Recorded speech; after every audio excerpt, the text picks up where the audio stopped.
weird time that we meet? Chair, you have a live mic. Hi, good evening, everyone. All right. Good evening. Oh, thank you, sir. Yeah. All right, County Manager, let's dive into it. We right, got everybody here. Commissioners, let's welcome to your first of your budget hearings today, Thursday, September 7th at 5:05. We'll stand for the Pledge of Allegiance.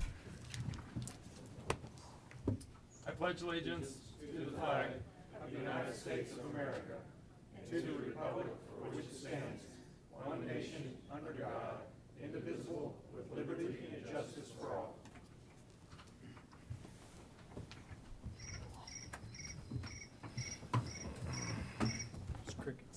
Crickets. Commissioners, we're going to start this meeting with Pelican Bay Services. The meeting's going to be broken into two parts. The first being Pelican Bay Services. We'll then adjourn and then move to the other portion having to do with the rest of the county budget. So with that, we're at item 2, the advertised public hearing, Pelican Bay Services Division budget hearing. And I will hand this over to Mr. Finn to start. Thank you, ma'am. Thank you, Commissioners.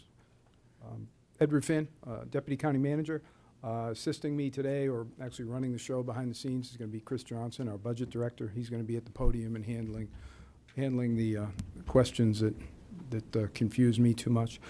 Tonight, we're going to look at the Pelican Bay Services Division budget. We are seeking to adopt a resolution approving and levying the special assessment role for that district. And then we'll be looking at the Board of County Commissioners budget. We'll be discussing the tentative millage rates. We'll discuss changes to the tentative budget. Chris will read for us into the record the millage rates. We will then adopt a tentative millage rate resolution, a tentative budget resolution, and announce the time and place for the final public hearing for the budget. This is the first of two. There will be an opportunity for public comment for both the Pelican Bay budget hearing and the BCC budget hearing. Agenda and speaker slips are available in the hallway. Anyone interested in addressing the board regarding the budget must complete a slip and provide it to Mr. Miller across from me. He will collect those slips and announce the names. With that, we'll lurch into the Pelican Bay Services Division budget. That's our first item on the docket. Mr. Dorrell is here to describe his budget, and I'll be happy to turn the microphone over to him if he pleases. Good evening, Commissioners. Been asked to provide an overview of this budget for you. The Pelican Bay Services Division budget is somewhat unique in that it uses both a combination of an ad valorem millage as well as a flat rate of assessment, a non-ad valorem assessment as prescribed by Florida Statute Chapter 197 that you do under a separate agreement with the property appraiser. But in this case, every unit or equivalent residential unit in the community is charged the same rate. The total number of accessible units for the coming year is 7,660, rounded up. And in this particular case, the total operating budget for the division or the district for the coming year is $8,065,000. That includes both transfers as well as the required reserves in accordance with the board's fiscal policy. The division has a number of operating and capital funds that include both a landscape enhancement and a water management operating account. Additionally, there is a separate taxing district, ad valorem taxing district fund 778, that we use primarily to pay for their street lighting program. They own and operate their own street lights in accordance with the board's policy. Next year, the primary source of revenue is the non-ad valorem assessment. It is budgeted at $5,215,000. That represents a 6.4% increase over the current year. Additionally, we're spending down some of the fund equity or carry forward from the prior year.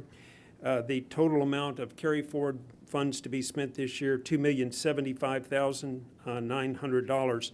As I indicated, there is a 6.4% increase in the assessment, works out to about $5 per month or $60 per year. The total assessment for the coming year on an equivalent residential basis is $935. There's also a capital program. They charge a separate assessment for their capital program in addition to the Clam Pass ecosystem that they are responsible for. And the natural resource protection area, the first one in Collier County's history, there is a separate amount for capital improvements. The assessment in that case is $1,946,400 total. That is a 9% increase next year. There's also some loan proceeds. Earlier this year, the board authorized a commercial paper loan equivalent program. We made application for that. The district's maintenance and operating facility was essentially destroyed in Hurricane Irma.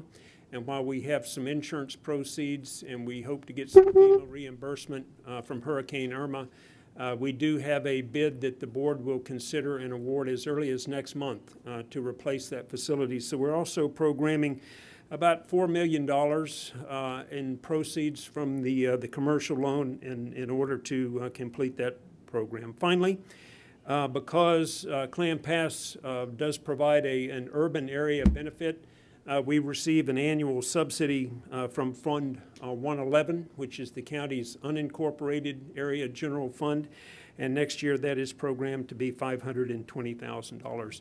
As you know, and certainly Commissioner Hall knows, you have a very active advisory board there that consists of both commercial property owners as well as residents.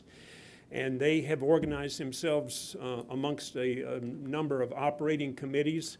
And they actually have a budget and finance committee that spent months working with staff in this case to develop the operating and capital budget for next year. And I'm very happy to say that not only are they engaged, but this year's budget comes to you on a unanimous vote and recommendation for approval from both the budget and the finance committee and the full board, which consists of 11 people. So with that, I'll pause. I don't know if Mr. Finn has anything in addition. At the appropriate time, though, we do need a motion to authorize the chairman to execute the resolution, both approving the final budget and the associated assessment roll of 7,700 properties that gets electronically transmitted to the property appraiser and combined with the tax bill when it goes out in November. Commissioner Hall. Thank you, Neil. I do have a question. So this comes with public support from those committees, or is it just those committees saying this is the way we're going to do it and this is what we're going to ask for? No, there's both a committee and then there's the full board, advisory board, and both of them considered the budget earlier at the end of the spring and the beginning of the summer, and in both cases they voted unanimously to recommend this for approval. Okay. Me being new, looking at this like I would as a business, I see every year this thing inches up. It just inches up, it just inches up, it just inches up. Then Irma came and it was a big boom, and then it went back down a little bit and it's inched up, it's inched up, it's inched up. Is this going to continue, or is this thing looked at every year like what actual costs are, or is this, I'm just curious, when I see the inch up, inch up, inch up, I get concerned. I think that's valid concern. In this case, I think the big differentiation is twofold. We undertook a market rate adjustment for salaries last year. The board has heard that repeatedly over the course of the workshops and whatnot that they had. We have a very blue-collar workforce there. The groundskeepers that work there, the landscapers and the groundskeepers are, entirely within the blue-collar sort of work group that is there. They were woefully underpaid, and I'll be honest with you, I never thought I'd see the day in our community where entry-level salaries in the marketplace for semi-skilled landscape labor are $18.50 per hour. And this is what I'm currently paying across the street at Pelican Marsh and the CDD that's there, with a $1,000 signing bonus and a $1,000 retention bonus after 6 months, and I've got 4 vacancies within that workforce. And so we've had a substantial increase in our labor burden for salaries and the associated benefits. And then frankly, this board has been pretty aggressive in the last 2 years on the capital improvement side. We've had any number of capital improvement projects to fix some drainage issues that have affected this community. We have a $7 million sidewalk replacement project that is currently underway in the community to replace all the sidewalks in Pelican Bay over the course of a 2-year period. And then third, we do need to replace the operation and maintenance facility that had 4 feet of salt water in after Hurricane Irma. Those are the principal reasons for the increase. The chairman of our current board is also the chairman of the Budget and Finance Committee. He spent his entire life in corporate America in finance and accounting. And I would submit to you, they spent months developing this budget, and so it comes to you with their recommendation. Okay, and then the other thing that, and this is non-ad valorem, so whether you have a $1 million condo or a $10 million house, you pay the same amount. $935, and you know, honestly, that's a good question. This comes up a lot. It also applies to all of the institutional and commercial and private country club. The club at Pelican Bay is the single largest payer and source of this money. The Archdiocese of Venice I saw where you were taxing God. taxes the Catholic Church there on Seagate Drive, and they pay that. Artist Naples pays an equivalent residential component, as do all of the banks and the shopping center. And so the methodology that we have applies it on an equivalent residential unit basis or an acreage basis based on the intensity of use. The ad valorem side, the street lighting side, though, is ad valorem based. It's less than $1 million total revenue on assessed value this year that's almost $9 billion. Has there been any consideration, I mean, the reserves are rather large. Has there been any consideration to take some of those reserves and use that for capital improvements? Well, yes, sir. As I said, we're spending that money down. This particular year, we're forecast to spend $2,609,000 of the fund balance in support of current capital improvements and operations. Next year, that same source of funding will be $2,075,900, and so over the course of just 2 years, we're spending up $5 million worth of fund equity in support of these capital projects and the other operating costs that I alluded to. Thank you.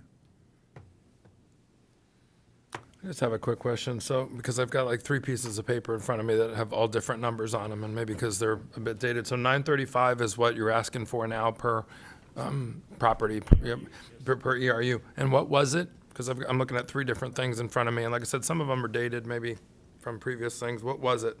You know, I'm sorry, 873? Yes. increase of 873.29. That's right. That was the number. increase of $60.81. Yeah.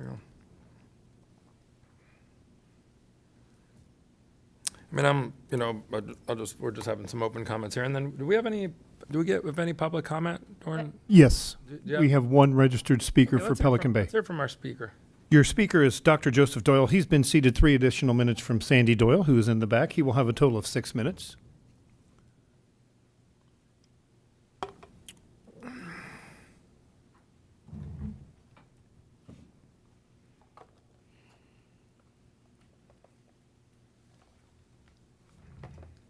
Good evening, Commissioners. Dr. Joseph Doyle on behalf of my mother, Sandra Doyle, who's the property owner in Pelican Bay. I've actually been coming to these public hearings for several years, stopped at COVID because it was doing the same thing over and over again is the definition of insanity. Now that we have a new Board of County Commissioners, I felt it was wise to come again and make my plea. We've been listening to all these presentations. There's 2 sides to every story, and I think, well, first of all, let's set the record straight that the assessment last year was $873.29. That will be a $61.71 increase, or 7.1%. You heard that there was a 6.4% increase in the operating and a 9% increase in the capital. The blended rate is 7.1. That is still higher than the rate of inflation, which is somewhere around 5.9.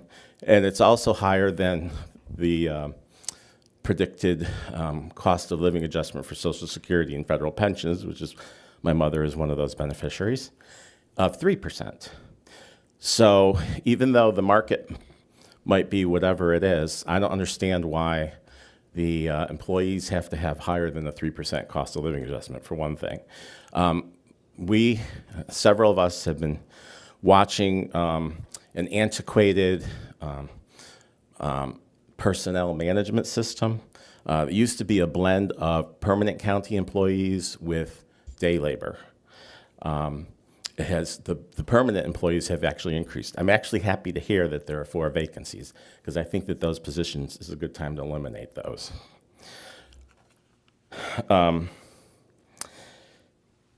You know,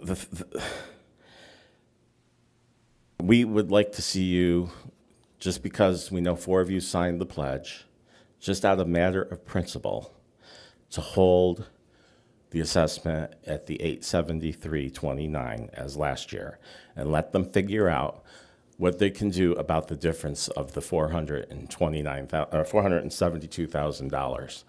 For instance, that lighting fund they talks about, which is on the ad valorem side, it brings in $800,000, but they transfer $422,000 back over to the capital side. They haven't really needed to use the money in the lighting fund, because it was determined in 2018 that the poles were actually going to have a 30-year more life than necessary. So they instead of bringing down that millage rate, they decided to transfer that money over to the beautification and the ecosystem, the water management side. There's a lot of different moving parts here, and I don't expect you to understand all of that right now, and I don't have the time in 6 minutes to explain that all to you. But I think that the budget needs to be reworked in the long run, and possibly instead of waiting to start until February or March, maybe start in November or December to really look at some of these things. Look at the personnel structure. We put in an expensive irrigation system over a 3-year period, and we never realized any savings in labor, because it used to be a manual system and now it's automated. So what I'm trying to say is, Mother and I and others don't think that Pelican Bay is being managed as efficiently and as effectively as it has been. And so we're sick of seeing these assessments go up every year. Okay? So it's just to send a message. It's not the matter of $61. It's the matter of controlling the budget. And I will let you know that the chairman of the advisory board, who is apparently also the chairman of the budget committee, is a Democrat. Now, I have friends who are Democrats, and in fact, there was a Democrat who was on the board for 10 years. She was a fiscal conservative, but she was usually the lone woman out when it came to voting on this. Apparently, it's unanimous this year. Well, I don't know I don't know the makeup of all the other political ideologies of the rest, but I'll give you a little, perspective there. In my opinion, we need more conservative fiscal management. And my point is if you don't give them this $473 increase, $473,000 increase, they have other ways to make up that shortfall. They have huge reserves. They usually have good carryover. And they happen to have a $10 million line of credit, which they've used some of. But between using all of that creatively, they can come up with the $473,000 to fill in this year's budget gap if you decide not to give them the ERU increase. The other thing is, most of their revenue is solely based on this assessment. I would think that with the management of Clam Bay and Clam Pass and some other, that they could apply for some grants. Why does it always have to be taxes on the residents? What about doing some grant writing? They have 4 or 5 office staff.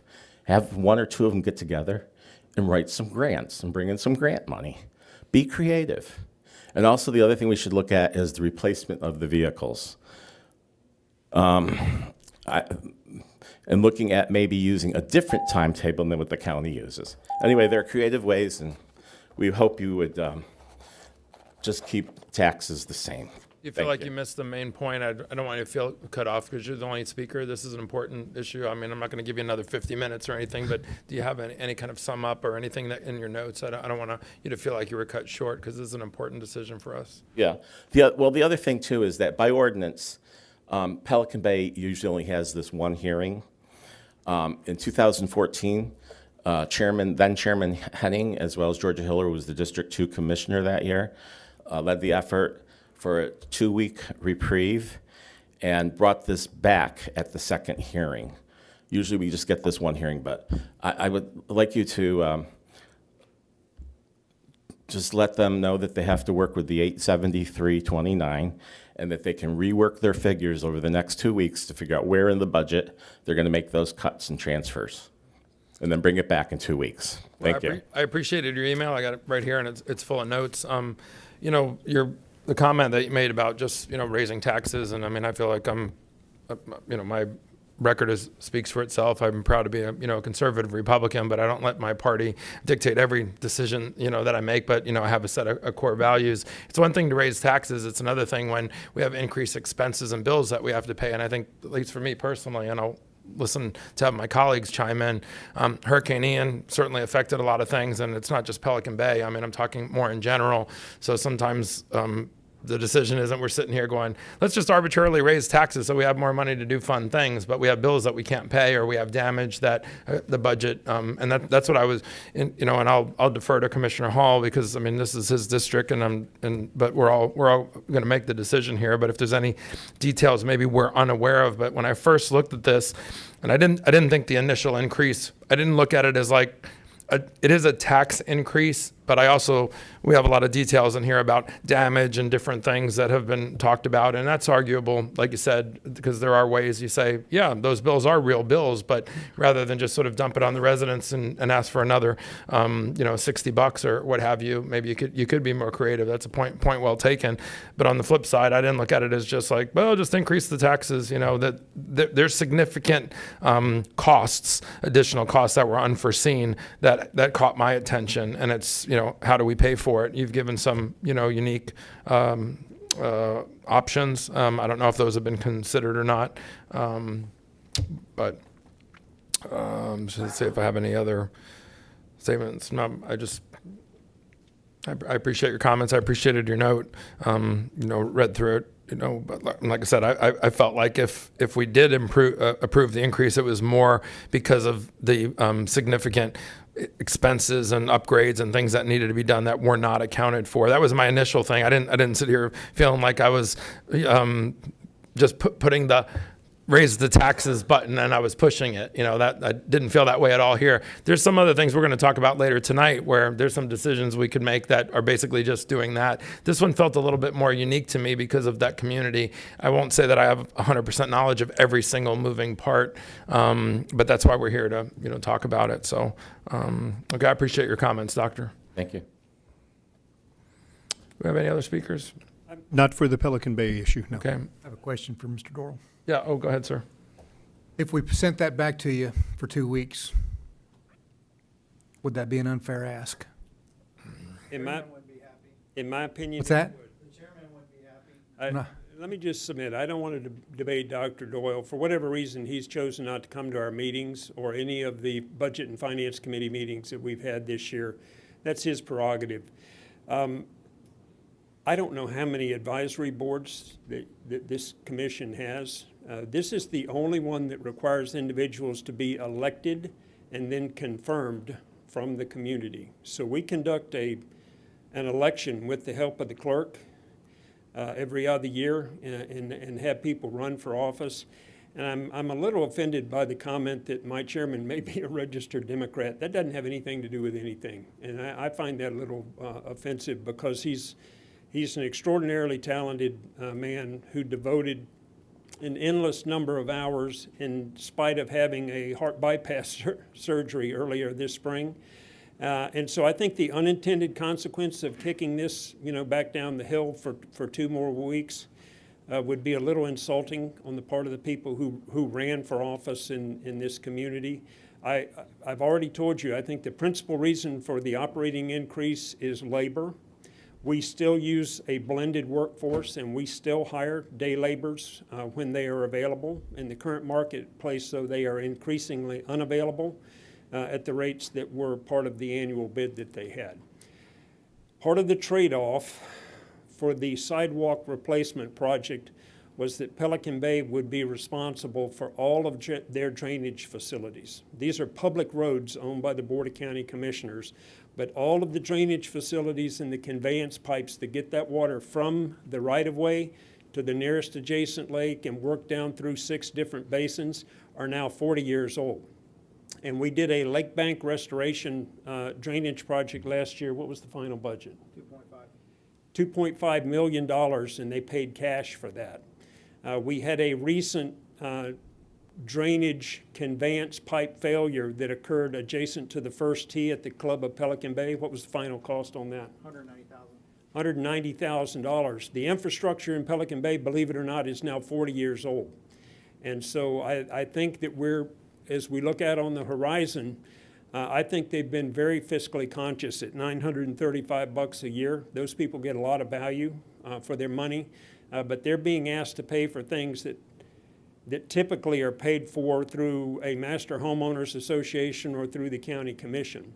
And that's why I alluded to the fact that in addition to the market rate adjustment, the other issues with respect to drainage facilities and water management improvements that they are now responsible for, combined with the fact that they spend a lot of their money in support of Clam Bay and on top of the tourist taxes that they receive. As your staff person, I will tell you that if you just kick this back to them for 2 weeks, they may increase the rate of the spending of the carry forward or the fund equity next year. But in certain cases, their hands are tied because they pay for their own employees. They actually own their own motor pool fleet. We're not part of the motor pool where the mileage costs will automatically result in a car being replaced at the end of its recommended life. They have to raise their own cash to pay for their own equipment. And in some cases, we now own and operate the beach rake at Pelican Bay, which is new. But other than that, if you look down that column for expanded service requests on the front page, there are none. There are no expanded service requests in next year's budget. It's driven by capital improvements targeted towards their maintenance and operations building and drainage facilities, and the full year's cost of the market rate adjustment that you so graciously gave in 2 phases earlier this year. Commissioner Hall. You did a good job explaining that. I'm real familiar with Pelican Bay. I'm in and out of it all the time. So if it wasn't for, I see the 2015 and 2019, that was obviously after Irma. I do know that we had a bunch of issues after Ian. Because I don't like the 935 figure, but because of the Ian, I'll use Commissioner Castro's line, I like it a lot less, or I dislike it less. Yeah, I hate it less. I hate it less. I know that there was drainage issues. I know that there was beach restoration. I know there was the 2 beach facilities were done. I mean, Mr. Coleman sitting there was gracious to drive us by every single one of them, and there was some substantial damage. Going forward, I'm going to make a motion to approve this, but going forward, I'm going to be very, very, very skeptical about going up from this. I mean, just so that you know where I stand for next year. This is my first rodeo, and I feel like I'm a little bit behind the 8 ball here, but now you don't know till you know, and now I know. Did I say that too fast? So I'll make a motion to approve. Did you have a question? Or I'll second it. can I ask a question before we? Okay, sir. Let me just ask a question. If we left it at 873.29, tell me what happens, or what doesn't happen. I mean, because like you said, your board went through painstaking detail. I would expect part of that discussion would be not just coming in here and assuming it's 935 and here's everything that we're going to be able to do. Part of the strategy should be, what if they don't approve it? Okay, then the strategy should be you decide sort of before the vote so that you're ready to execute possibly, not an increase. And I hope that happened in some way. Sometimes it's not as deep of a dive, but it's definitely a good exercise to go through, and not that you come back and say, you won't believe it, they didn't approve it. Now what do we do? So let me just ask you flat out, if we disapprove this and keep you at the same rate, tell me what happens and tell me what doesn't happen. Honestly, they would spend their fund equity position down in lieu of having that $60 increase, because your own fiscal policy does not give you the ability to say, oh, well, you work for Pelican Bay. You know that market rate increase we gave you? We're going to take some of that back because we can't fund it in year 2. Or, the operations facility that was destroyed, and the workforce are currently eating lunch every day under a tarp. We've got 2 mobile trailer units, and then the men are outside eating under a tarp, and it's going to take probably a year and a half to construct the replacement facility. So it's not like we're not going to build the maintenance replacement facility, or that we're going to take money out of the pockets of the employees. So the reality is we'll spend the fund equity or the carry forward down to nothing in order to offset the operating and the capital program that we have intended for next year. Are you sitting on surplus money? I might be summarizing this incorrectly from Dr. Doyle, but he sort of alluded to that, you're sitting on a fund, and, and sometimes it's an emergency fund or it's a surplus fund. Are you sitting on excessive funds for a rainy day that actually, could be utilized now in lieu of an assessment increase? I don't think so, and here's why. We're privileged, my business, to also manage the Pelican Marsh CDD and the Lely Resort CDD, the 2 largest next communities in this town. And I'll tell you, their year-ending fund balance is higher than what this will be at the end of the next year, because they're spending down that fund equity position in order to offset what would otherwise be other increased revenues. Yeah. I mean, this will be my final comment, and maybe it's not even really relevant, but I drive through Pelican Bay a lot. I wanted to learn a lot more about it. Spent half a day with your team out there right after Ian, because I wanted to see the damage for myself. And for the beauty of that community, I can tell you the assessment is way less than some of the gated communities in my district. I mean, I got people that live in some of the nicest gated communities that I would say are equal, or maybe not as impressive as Pelican Bay when it comes to service and all the things that you do. And they're complaining about assessments that are way more than $935. And I realize it may not be apples to apples, but I was kind of surprised at how much you get done in that community with the funds that you do have. And I have commissioners lit up here, but that's my say. Commissioner McDaniel, sir. Yeah, and this goes back to a similar discussion. And again, I'm in support of the motion to move this forward. Have an enormous amount of respect for the board and the inordinate amount of work that went in to develop this budget. But was there, and I wasn't there, but was there exploration of alternate revenue sources, maybe an adjustment in the ad valorem rate as opposed to the fixed expense with the non-ad valorem assessment? About 80% of the total revenue come from that flat rate of assessment, and that has been their model. The Board of County Commissioners took over this district in 1992. Prior to that, they were an independent district, similar to the Mosquito Control District or Immokalee Water and Sewer District. And when the County Commission assumed the responsibilities in '92, they have always used the flat rate of assessment and also the ad valorem millage, because that was the board's policy at that time for street lighting. The one thing they can't control is the annual, assessed value. And so as they have had additional funds in terms of what the forecast value was and the final value, they move that money into reserves. They're not spending up that money, and so that becomes a basis for reserve. But the primary source of funds here is the non-ad valorem assessment. Okay. Commissioner Cole. Thank you, Chairman. It was interesting listening to the doctor at one point and kind of opened my eyes to some things, and you just referred back to the lighting fund and how you received your money in there. And he had made a comment that you had moved some money back and forth, or hadn't moved money, or thought of moving money. 2 years ago, the advisory board recommended that any surplus funds within their street lighting district would be kept and placed in reserve so that it could offset capital projects like this sidewalk project that I alluded to. But for the current year, that's a fair question. So within Fund 778, that is our street lighting fund.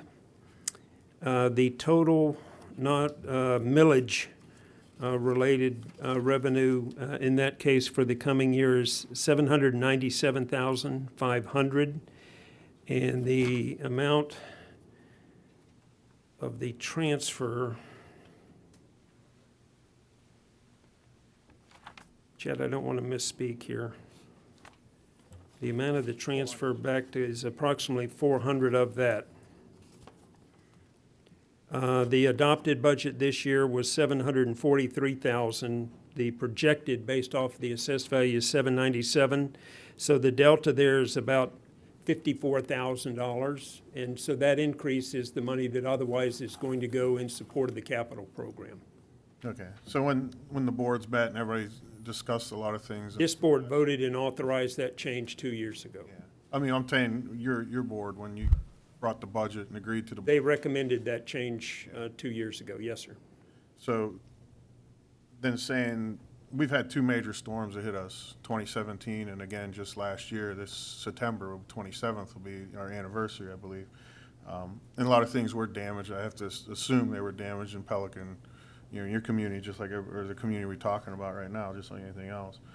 And repairs were done. Extensive repairs were done to the street lighting because of the junction boxes and the wiring that was along the main boulevard. They were under 4 feet of salt water, and so the substantial repairs were undertaken as a result of Hurricane Ian a year ago. So we've taken consideration now that a lot of this newer infrastructure is newer and better than it was prior to these two storms. And they have an extensive lake aeration program too, and we had similar, we lost all of the controllers and all of the pneumatic pumps for all of the lakes within that same area, and they all had to be rebuilt. And while we have gotten partial insurance proceeds and zero FEMA dollars at this point back to our funds, they've had to advance that with their own cash in order to offset, you know, awaiting the insurance money that hopefully will come at some point in addition to whatever FEMA money that we're eligible for. Okay, so there is a possibility you may get something from FEMA in the future. Yeah, I mean, back to your main point, and I hear you, and, you know, frankly, we respect the Doyles. They have been a force there for many, many years. But if we were at this point next year and not having to spend that kind of cash for repairs to restore lake aeration and street lighting and irrigation control boxes and things like that, I would say we wouldn't take that extra $53,000. We'd go to the rollback rate next year. Thank you. No, we have a motion and a second, but before I call for a vote, I'm going to support this, but I want to give some clarification. Pelican Bay is a unique community, so we can get stones thrown at us for all kinds of things, and you can call it every bill a tax. But I look at this as a bill for services. If you elect to live in Pelican Bay and you want to have the beautiful street lights and your streets look like Disney World, and I mean, it's a very unique community, extremely impressive.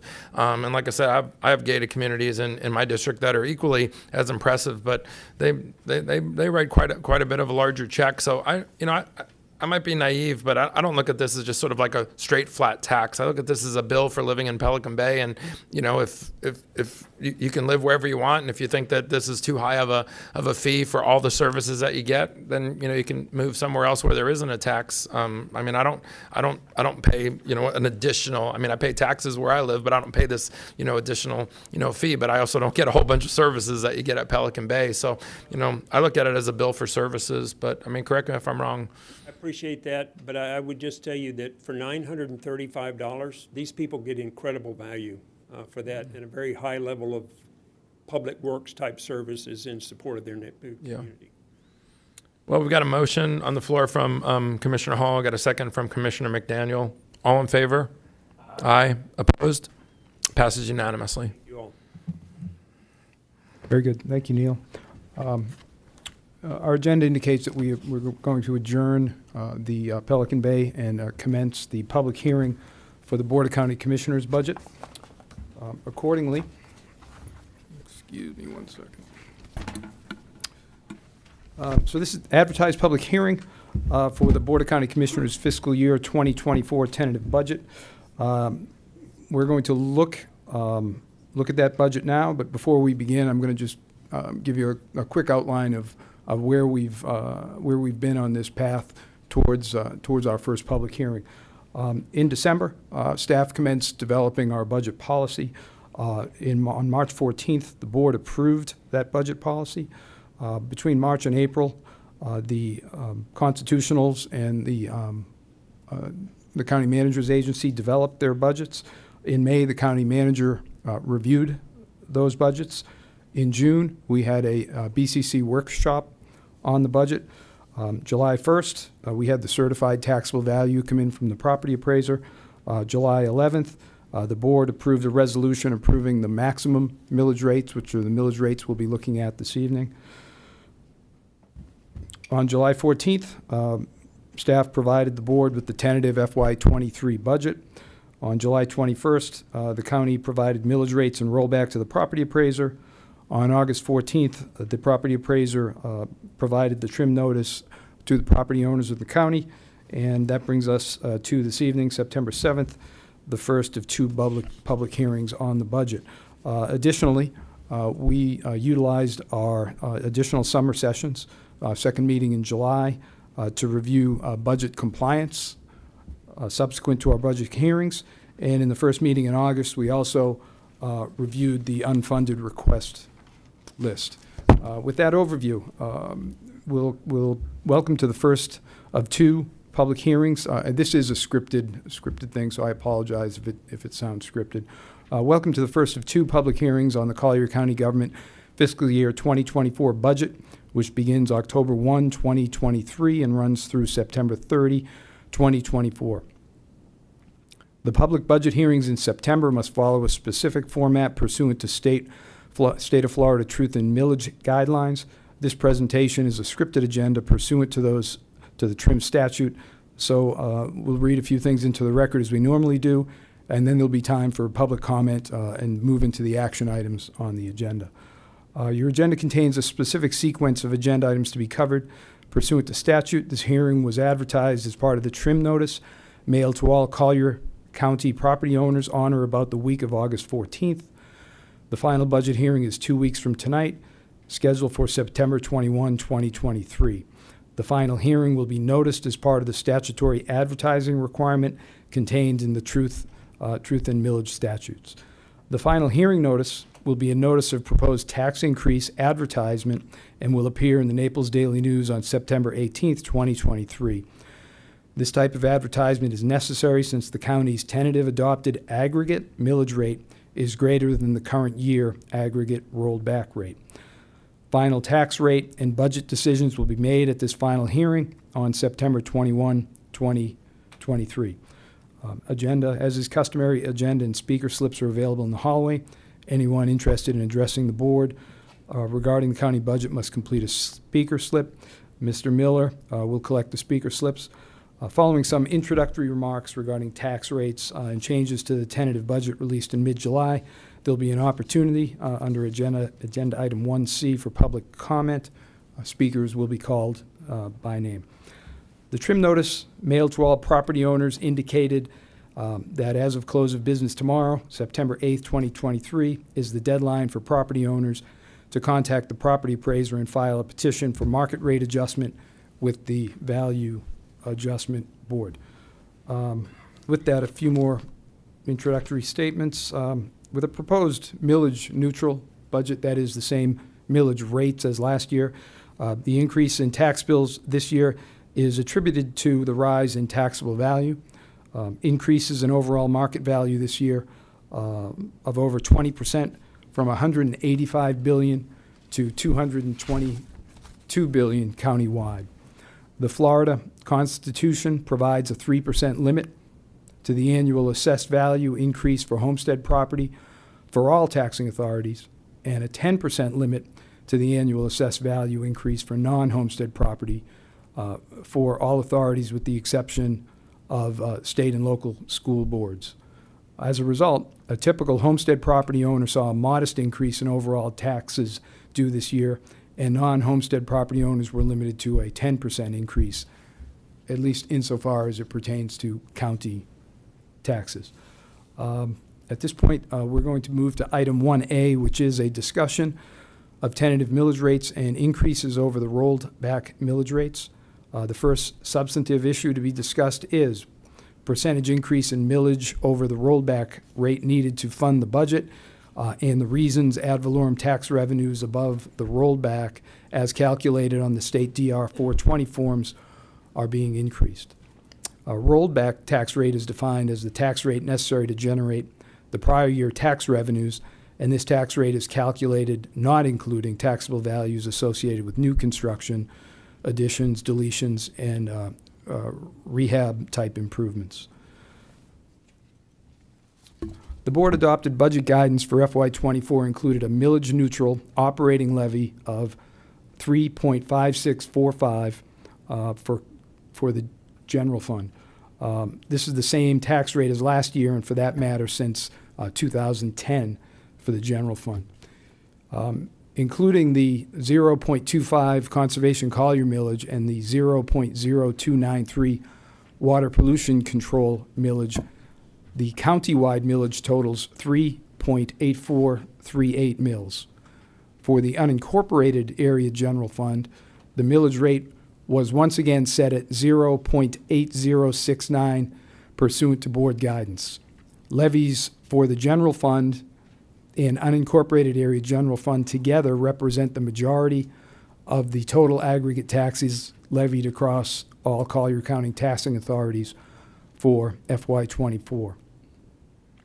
The FY24 tentative general fund and unincorporated area general fund operating and capital budgets as presented are based on board-approved budget guidance. Both the general fund, 001, new number 0001, and the unincorporated area general fund, previous number 111, new number 1011, proposed tax rates are higher than the rollback rate. Collier County taxable value has increased for FY24 by 13.52% countywide and 13.97 within the general fund unincorporated area general fund. Within an increasing taxable value environment under millage neutral, or the same millage as last year, the rollback tax rate will be lower than the millage neutral rate, and this in fact is the case. Slide 9. The general fund budget model places a premium on fiscal flexibility, preserving and protecting required cash balances, maintaining adequate reserves for a coastal location, ensuring that the county's investment quality rating remains high, and allocating resources to maintain our substantial public safety, capital infrastructure, and operational investment. Mindful of this model and fiscal philosophy, the board enacts budget policy that includes tax rate policy and budget decisions that help us achieve these goals. And that's our overall mission here. Referring to Exhibit 1A, page 1, millage rates for each Collier County taxing authority have been established pursuant to board guidance. The roster of tax rates adopted by the board on July 11, 2023 represent the maximum property tax rates that can be levied in FY24.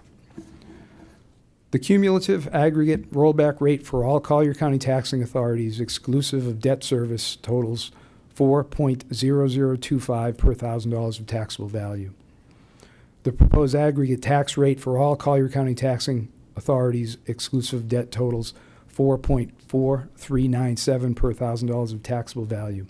This represents an increase of 10.92% over the aggregate rollback rate and necessitates a notice of proposed tax increase advertisement for trim purposes and not simply a budget summary advertisement. Final millage rates will be adopted by the board on September 21, 2023. Required discussion of the review and of changes to the tentative budget.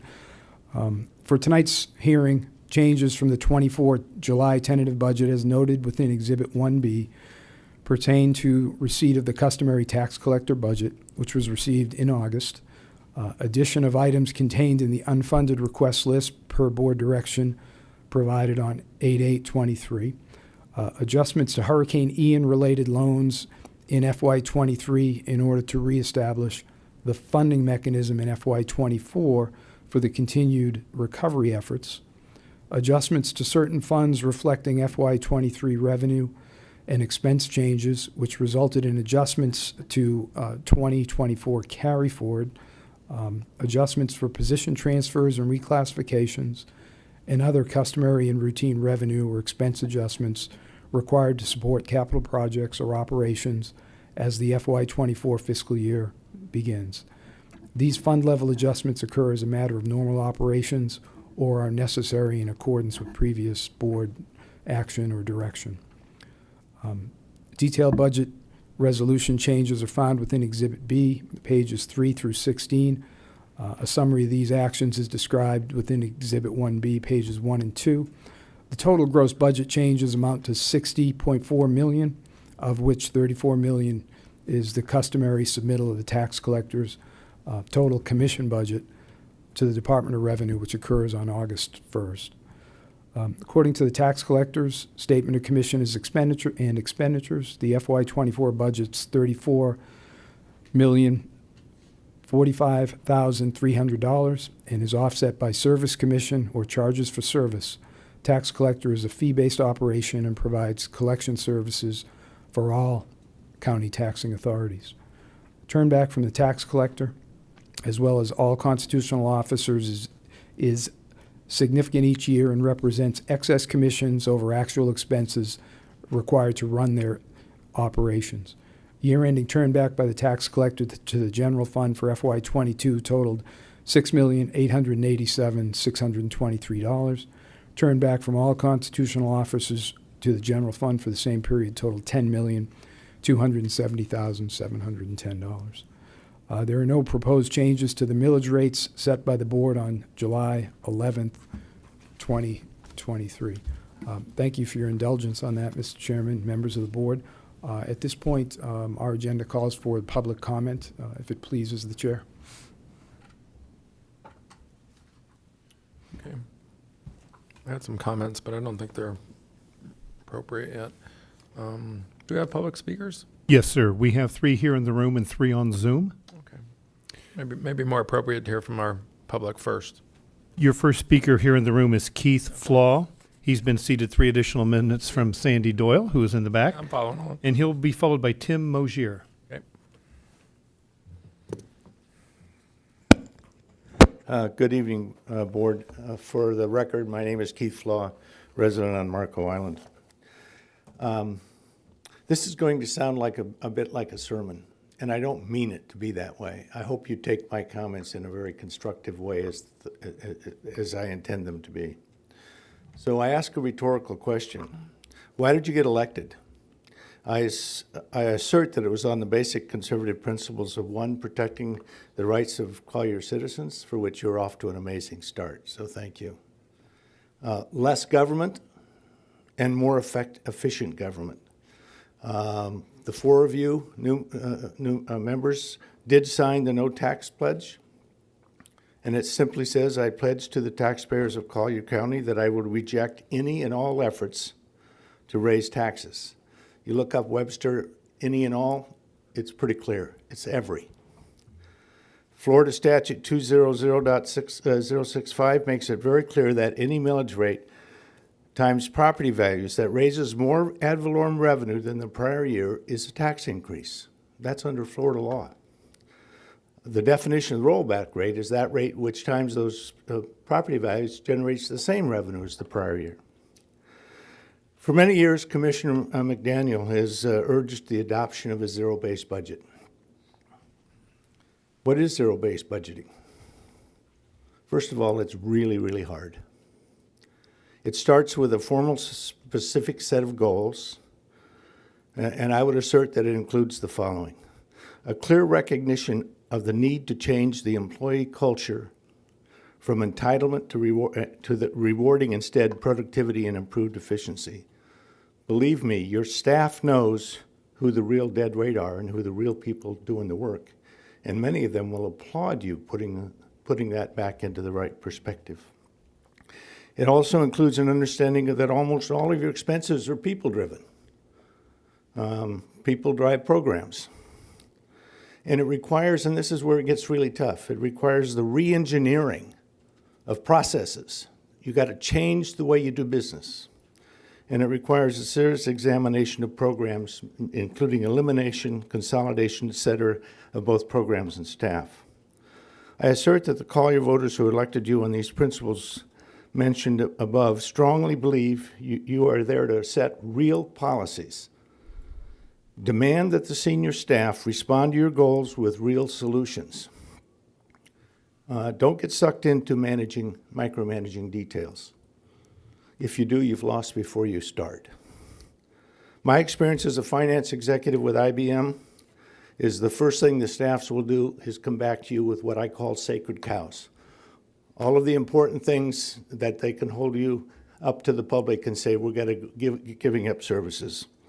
Please don't fall into that trap. This is where it gets really tough and where the setting of the goals is so critical. I'd like to, granted my professional experience is business and not government, but I'd like to share a quick story. I was an IBM executive in 1993. We had 410,000 employees. We fired our board. We were 3 months away from going out of business. We brought in an outside consultant or a man to run the company, changed the culture of lifetime employment, fired half of our people. I had to fire half of my team of 70 people, had to re-engineer my processes, as did the rest of the company, and my revenue productivity went up 30% with half the people. Granted, that was business, but gentlemen, bureaucracies are bureaucracies. And is there any one of you who seriously believes that our government at every level has not become bloated? I think in your hearts, every one of you know that's the case. That's why you ran. Again, it's really tough, and it will require at least a major supermajority of you to set these hard goals and to provide the leadership required to put the efficiency and productivity back into local government. It absolutely requires a change in employee and management culture. That's where it gets really tough. One serious suggestion for you is hire a proven consultant with proven results in zero-based budgeting in government. You do that for a couple reasons. One, they're going to be able to come in and help you re-engineer the processes that we've lived with forever, and people struggle really hard to change the way they've been doing business. And the second thing it does is it lets them be the bad guys, and you guys step back and manage the policy. So I urge you to hold your no tax pledge, vote to hold to the rollback rates. As I look at the numbers, that's $60 million. On a $2 billion base, that's 3%. Is there any one of you who don't believe that you can manage your way through a 3% reduction in your staffs and what they do? So I implore you to be leaders, to be aggressive, and to take charge of accomplishing what I think you were elected to be elected for. So thank you. Mr. Chairman, can I ask Yes, sir. a question? Actually, you made some excellent points, and but I do have a question in reference to the 3% reduction. We do have a large budget.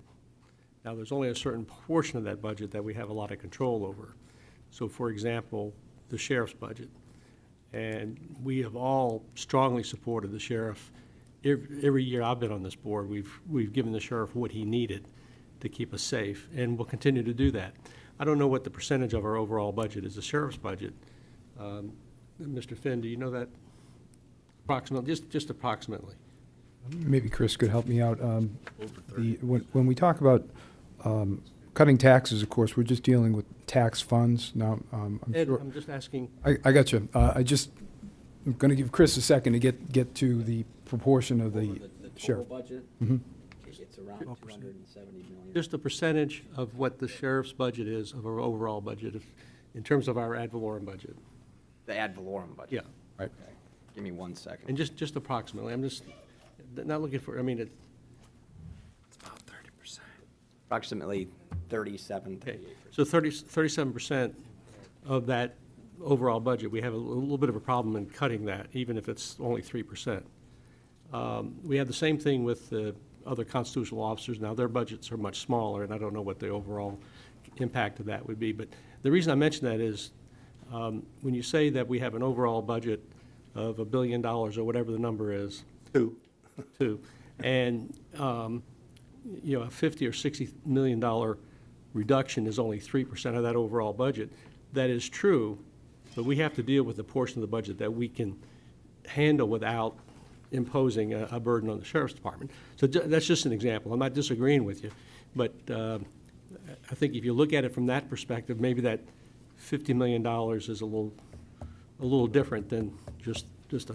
I hear you. I would argue that 3% is a small number, and if it's 6% on that, less that 37%, that's still a reasonable goal for you guys to set. Understood. Commissioner Hall. Mr. Floth, good job. I do have a question, though, you say zero-based budget. What is the zero? Zero is going back to absolute base and justifying every individual, every program, based on the set of goals that you I would assert, need to put in place. Gotcha. So it's what most businesses do, frankly, and what most governments do, is just start with last year's and keep adding based on the cost of you know, the inflation rates and blah, blah, blah. I've always done zero-based budget. I just didn't know it was a zero-based budget. But you start with zero and you re-justify. But the most important part of that is re-engineering your process. I couldn't have increased my productivity with half my people without changing the way I did business. That's hard. But it takes real leadership, and it takes a mindset that you're going to change the culture. And if you don't change the culture, then you're going to continue to grow ad infinitum. Commissioner Colwell. I actually have two questions, and one for you, because it raised a good You question. going with me, or do you want me? And I want to ask you something too also, Mr. Fall. Thank you. What was the budget that the sheriff asked for last budget year compared to what it is this year?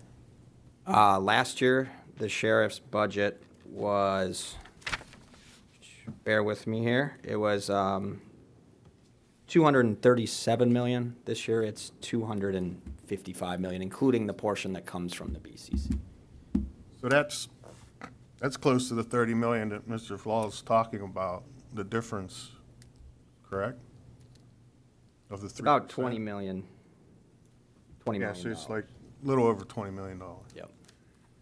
So, and I'm surely not one that wants to defund the police in any way, you know, because it's I'm not very sacred suggesting to me. that, sir. It's very sacred to me, and I think everybody else on this board. So, that being said, I want to give the sheriff the $255 million that he's asking for. And so, in just what Commissioner Saunders says, now you have to look at that formula, now what we actually can do and can't do, or what's left of that, because it's the constitutional officer's request. And I guess my second question is for Mr. Law. Can you tell me how many people are going to move into Collier County in 2024? No. I mean, I'm sure your staff has got estimates of that. And I'm not sure. How do we prepare for that? Through credible management skills and projecting those. Because I know you want to use a model that you use in industry, compare it to government, but we have no prediction of how many people are going to move here next year.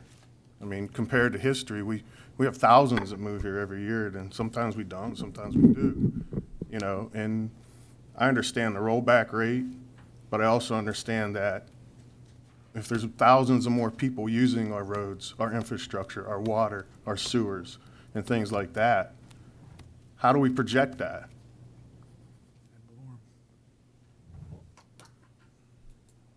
I'm sure there are ways to project the growth. I know the state. No, but I'm talking the price we put on the growth. How do we project that? I'm sorry, and I don't mean to be offensive, but you're doing to me just what I suggested you don't do. You're managing a $2 billion business. Do you or do you not believe there's any bloat in that as a government agency? What I'm Do you saying bel- is do I you- believe that, I don't believe in raising the millage rate. I don't. If anything, I believe in trying to find a way to lower it a bit. But at the same time, you want to use something against us, saying that if we don't roll to the rollback rate, we're raising taxes. No, that's not my definition, sir. That's the definition of the statute. 200.065 is a statute. Once again, does the statute take into consideration the amount of population increase over a year? Does it take in the amount of inflation? Does it take in the cost of electricity? Does it take in the cost of fuel? Does it take those things into consideration? Or is it just a one-size-fits-all type thing for every 67 counties in the state of Florida?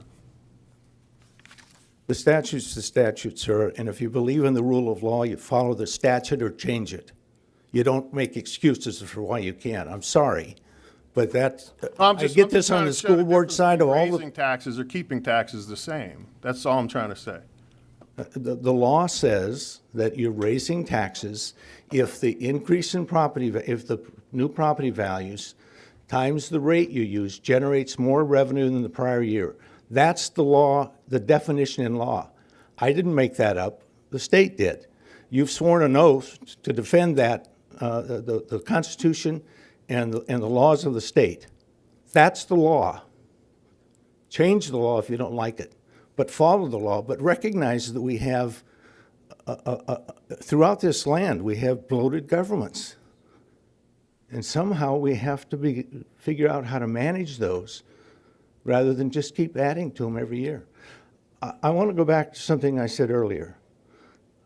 This is not me, right?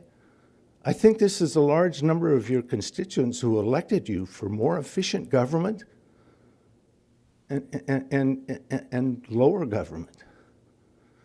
That's why you got elected. All I'm asking you to do is honor that. I'm sorry. I'm just saying, we still have a duty to pay the bills, correct? Under the law. Yes, we do, first. Under the law. And that's what I'm saying. Nobody has a crystal ball to say what that's going to be. But you know what the law is and what the law requires. Okay, I've heard that. If I might, Well, let me go to Commissioner McDaniel, and then, No, there's that's is that okay? oh, sure, absolutely. I'm sorry I lost my temper, by the way. This is No, this is hard good, healthy stuff. discussion. This is really hard stuff that we're talking about. I Let me go to Commissioner McDaniel. Sir, go ahead. Mr. Flaw and I speak on a regular basis, so I don't really, I don't, my comment that when I hit my light was just a furtherly explanation of which Mr. Flaw did mention. I've talked for many, many years about exploration of a zero-based budget process, and I would really, really like for us to move in that regard. Now, I have also learned that that's the old guy accounting methodology these days. I also know that it's an extremely arduous process to be able to get through. But I think the foundation that this board has already set up beginning this year in adjusting our board schedule, working year-round, adjustment of our vision statement, mission statement, business plan, and budget priorities, we are beginning to have the discussions with regard to be able to move in that regard. So my comments had to do with a different explanation over here for my colleague on the zero-based budget. Really hard work, what I'm suggesting. Wicked. Commissioner Saunders? Thank you. And quite frankly, I didn't know you were getting mad. I thought you were just being passionate, so. Well, You don't need to apologize for that. sometimes my voice goes up, and I We am all- very passionate about this, so thank you. We all do it. I think you've made some. Where are our guards? We usually have like sheriffs in here and stuff, you know. For this meeting, there should be twice as many. This one. I want to, you've made some really good points, and Commissioner Colwell has made some excellent points as well. And this is really, I mean, we're now talking about the elephant in the room, and that is, what millage rate are we going to set? That's really the whole issue that we're going to be debating. And I don't know where that's going to go. You know, if there's a motion a second to go to the rollback millage rate, I suspect that that'll pass, and then we'll have to figure out what to do with it. And I think that would make a lot of people very happy. And I think it would make a lot of people very unhappy because of the impact. So I want to talk a little bit about the impacts. And I'm not making any commitment to go one way or the other. I'm just saying that's the real gut of the issue here. So you're talking about a $2 billion budget. And I'm trying to focus in on what we really have some real serious flexibility over. What portion of this $2 billion are we really talking about? So out of that $2 billion, and this is a question for staff, I suspect that out of that $2 billion, we have our solid waste department, which is contracted out, and we have collections for that. I'm assuming that our water and sewer collections and expenses are included in that. So what I'd like to do is just kind of get an idea. We have a $2 billion budget, and if we're going to cut $60 million out of a $2 billion budget, that doesn't sound like a whole lot. But that's not what we're talking about. We're talking about cutting $60 million out of a much smaller pie than this $2 billion. And that's what I'm trying to get at. Can you give us, spend a few minutes, if you don't mind? Yes, giving us Commissioner, some I'll give you definition an of overview. what's included in this $2 billion budget, and then when we go back to the rollback millage rate, what piece of this $2 billion budget are we cutting $60 million out of? So as it pertains to the ad valorem and millage rates, the total budget that we have proposed includes $615 million of ad valorem taxes. So $60 million is approximately 10% of the ad valorem that you Our would ad be valorem budget collecting. is just north of $600 million? Correct. Okay. And if we go to the rollback millage rate, our ad valorem revenues would be 553. 550. Okay, so I just want to put it in some perspective that we're not talking about 3% of $2 billion. We're talking about 10% of $600 million, where we have some flexibility. And we don't have a whole lot of flexibility in that because $250 million of that $600 million is a sheriff's budget, which none of us are going to touch. As a matter of fact, just so everyone remembers, we set the sheriff's budget in September of last year, and I believe at some time in the interim, the sheriff came to us and said he needs more money prior to the new budget year because he needs to raise salaries for retention of employees. Am I wrong on that? No, sir, that's correct. Now, I don't know what that number was, but it was a big number. It was several $1 million. Yes. And so we had to dig deep into our reserves to fund the sheriff in the middle of the budget year because we were not going to reduce his ability to defend us, keep us safe from crime by even one penny. And so when you get into this 2% or this 3% cut, that's not really what we're talking about. We're actually going to be getting down to cutting $50 million out of a $350 million budget, I believe, if you eliminate the sheriff's department out of it. Now, that's cutting deep. And so I just, like I said, if there's a motion and a second to go to the rollback millage rate, it will pass. But we need to understand what the impact of that is. And that's all. I'm not prejudging how I would vote. Thank you, Mr. Chairman. Can I just say something real quick? Mr. Law, we had this conversation over coffee a while back, and we both kind of we look at cutting taxes as cutting taxes, and what we kind of both disagree, and, I get it, but, it's respective of the way I look at it, and I think the way you look at it, and, I appreciate everything you do, and I appreciate everything you help with this community, and and what you are and the pillar you are with the voice you carry here. So it is what it is. But I know that day we had that conversation over coffee, and I'm just I'm just trying to figure out my opinion of what I have to look down the road, what's gonna cost to keep this place running and keep us safe and these things.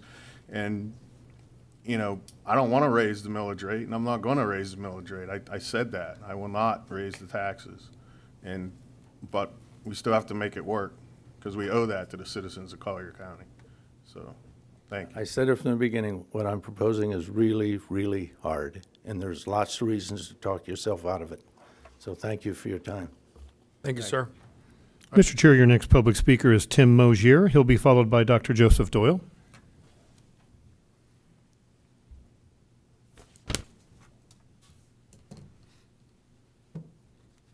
Good evening, Commissioners. Thanks for the time this evening. I'm Tim Mosier, one of the newly elected school board members.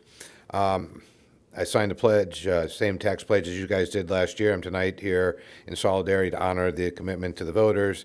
I applaud you in your efforts this evening in the budget spending, as well as keep property taxes low for the residents and many of whom are still facing expenses from Hurricane Ian, as well as dealing with the inflation of the president. It also sends a signal to the community that we are committed to keeping housing affordable for the first responders, teachers, and service workers. The school board is looking to propose a budget from superintendent and her staff of a property increase of 10.66%, which is well over $100 million. I was not successful at our first budget meeting in July to convince my colleagues to change even to look at any other rates or anything, so I kind of got blown out of the water with that. I take some bold moves as you're taking this evening, to look at the actual rates and what we can save and what we can save, because we have a couple different rollback rates from the state than you guys have. And I also invite you to go to the school board meeting on Monday at 4:30. We're going to be discussing our budget at that time on September 11th. I just want to thank you for your time and, look forward to seeing what you guys come up with. Thank you, sir. Your next speaker is Dr. Joseph Doyle, and he will be followed on Zoom by Kathy Raimondi.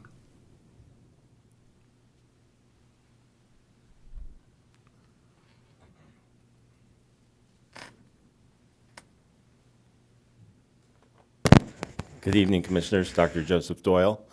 I'm here because the lighting fund for Pelican Bay falls under this tax hearing.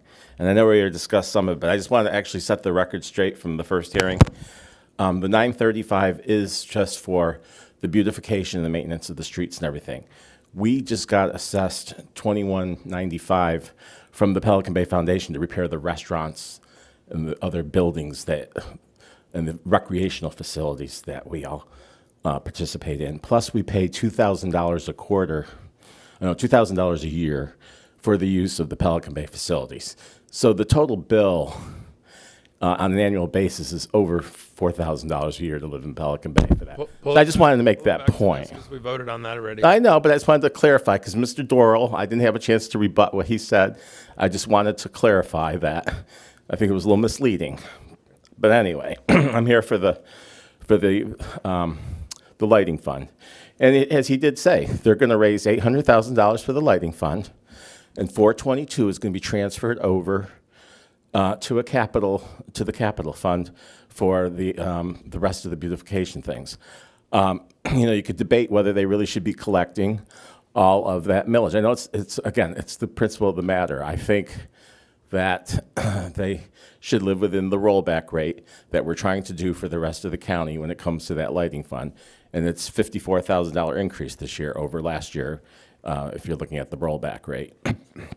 Now, I heard your discussion with Mr. Flaw, and it is difficult. I have an article here, actually, that came off from the clerk. She just put this in her newsletter. She actually is a donor county to the rest of the clerks in the state. And in order to make her budget, you guys are subsidizing her over $400,000 a year so that she can continue to operate what she needs. We need reform there so that you don't have to give the $400,000 to her. Again, as I mentioned with the other tax hearing, we need to be creative in what we're doing. Now, getting back to the sheriff, last year the ad valorem was $529 million. As you were saying, it's like around $600 million. This year, with the rollback, it'll be $553. So we have the money for the sheriff between last year and the rollback. anyway, we need to be creative again. I know that this is one of your sacred cows, Commissioner, but Conservation Collier, 0.25 mils. It was voluntary. The rollback would be 0.2. Well, you know, you could actually cut it back further. You know, we can leave some things in place, for instance, for the sheriff, cut back other programs more. I know it's painful. Keith just said that. We may have to bring Conservation Collier down to 0.1 mil or 0.125, half of the 2 point. So that's all I'm just saying. Let's be creative. Yeah. Mr. Chairman, may I make a comment sir. and ask staff a question on that? Actually, Conservation Collier is something I do support, and that was, I think it passed by about 80% of the voters. And it is collecting more money than was anticipated. The 2.5 mils, I think, is going to generate somewhere around $30 million or About 35. 35 million. And so if there is a rollback in the millage rate, it can be made up, some of it can be made up in that fund. There's no question about that. And I know I think Commissioner McDaniel had mentioned that in a prior year, it may have been even last year, that we could roll the millage rate back and take all of that out of the Conservation Collier. And I think there is probably some flexibility there. I don't think that it is a reasonable way for this government to go to the total rolled back millage rate. That may be something that certain conservative Republicans would say, well, that's against what the public will is. But I don't think it is. I think that in this community, we love having these beautiful medians. We love having our beaches clean.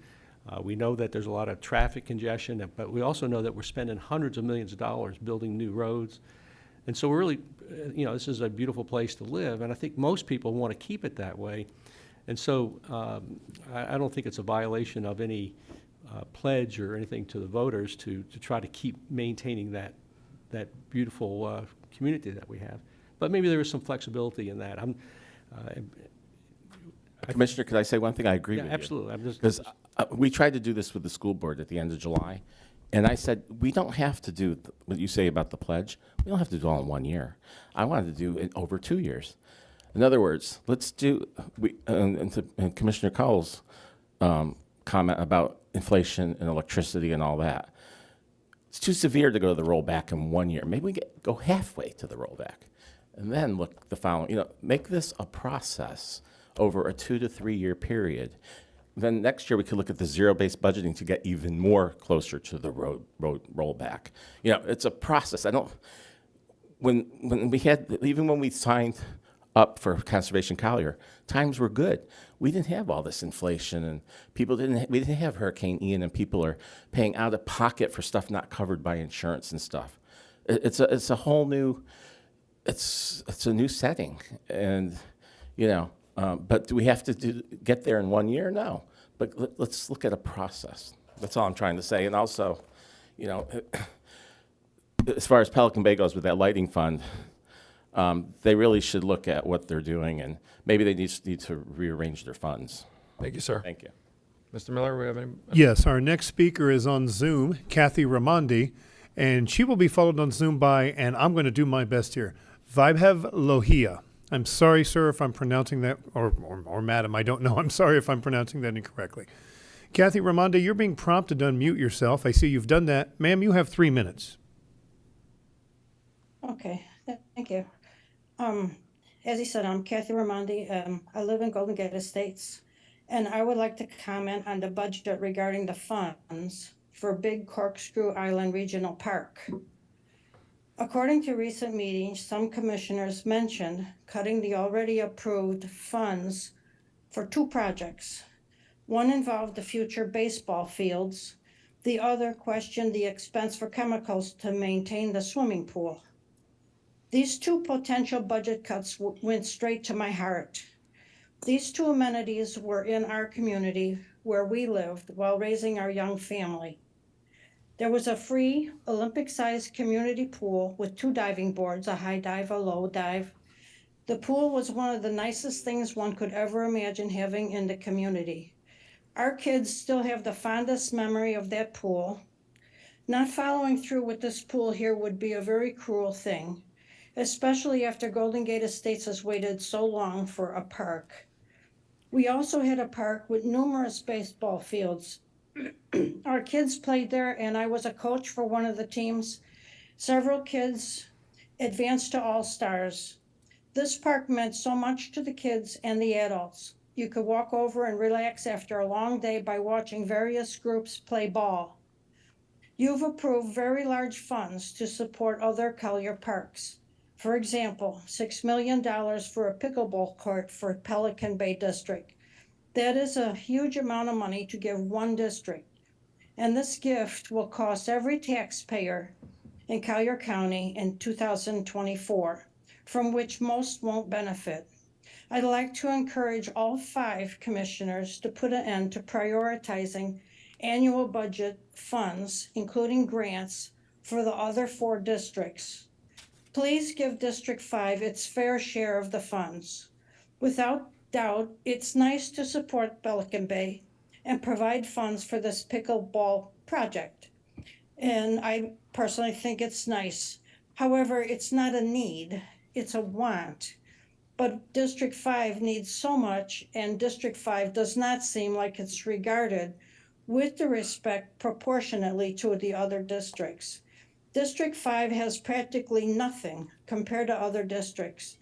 If Collier allows homes to be built out here, then please do something for the people here so their lifestyle is more than just a home. Give the rural area equal funds, or please stop giving permits to build homes, period, because there is nothing here for people when they get here. Treat Golden Gate Estates or District 5 with equality. Please think about this question. Why do you allow any permits to build out here if there's nothing for the people in comparison to the districts that have so much? In summary, as a bare minimum, please reallocate your approved funds so District 5 retains long-awaited park baseball fields and aquatic swimming pools in the 2024 budget. Please do it for the children. Please give them good memories. And thank you very much for giving me this opportunity to speak. Sure. Who's the District 5 commissioner? Yeah. And sir. Is that you or me? Yeah. Kathy, this is Bill McDaniel. Is she still on the line? We can get her back permission to talk. Let me see if we can get her to unmute again. I just There. wanted her, make sure she's still on. She there. can hear you and she can talk. Okay. Hey, Kathy, how are you? I'm here, Bill. Good. I'm fine. How are you? Good. I wanted to ask our county manager, because you made a statement at the beginning, having a discussion about cutting funds for our Big Corkscrew Regional Park, and I think that adjustment's been made, and I wanted to correct the record if I can. Yes, sir. The discussions about Big Corkscrew Island Regional Park was simply looking at how we are going to move forward in Phase 2 and looking at the programmed amenities and timing. There are amenities that are definitely moving forward now in Phase 2. That's the loop road and some of those things. And then there are things that require additional consideration on their placement, such as the baseball or other fields. There's been no cuts to that program.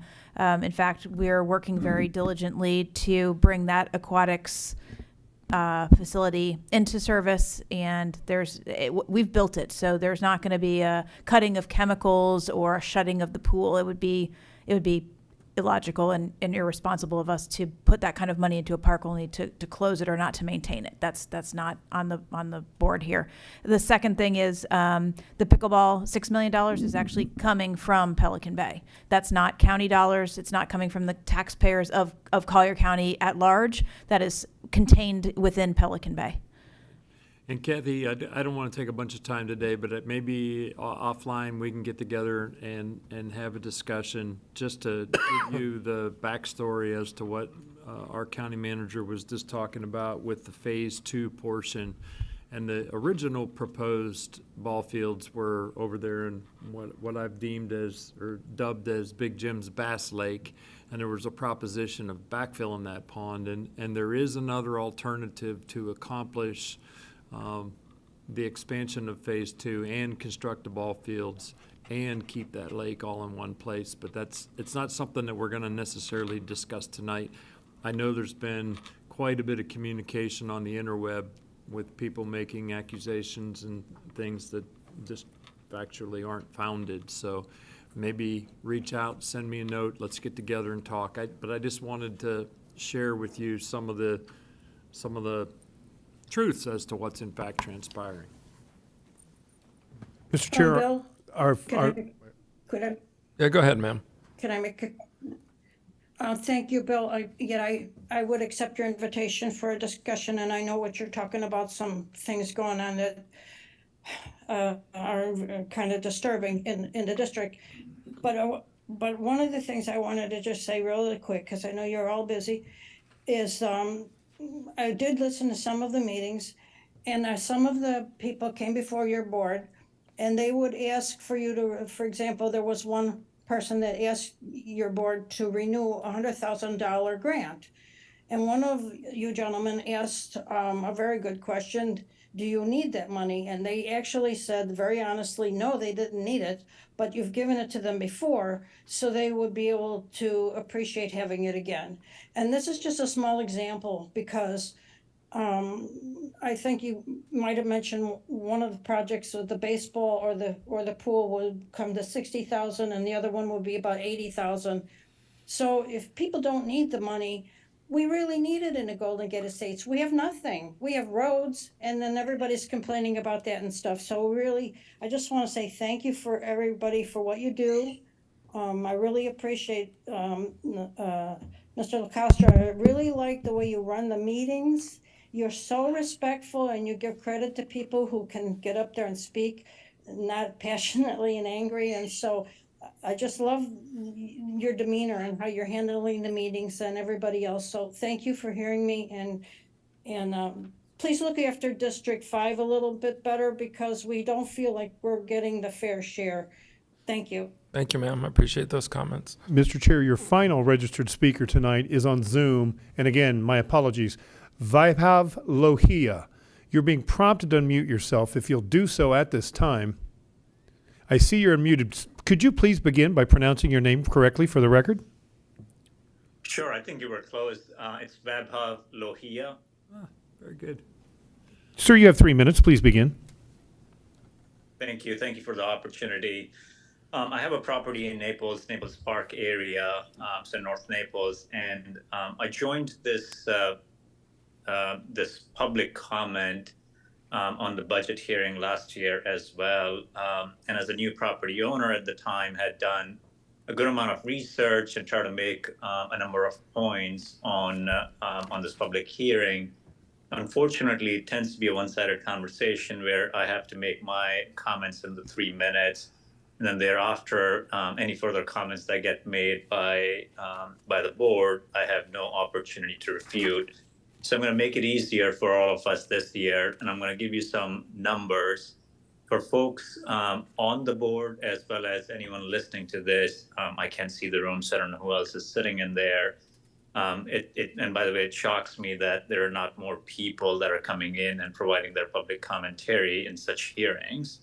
But I'll tell you this, last year, my taxes went up from $5,400 to $6,700. That was a 23% increase in my property taxes in 1 year. Some of that is driven by increase in property value, no structural improvements. If my property value is increasing, so is others. At the end of the day, there's additional dollars being raised through taxes.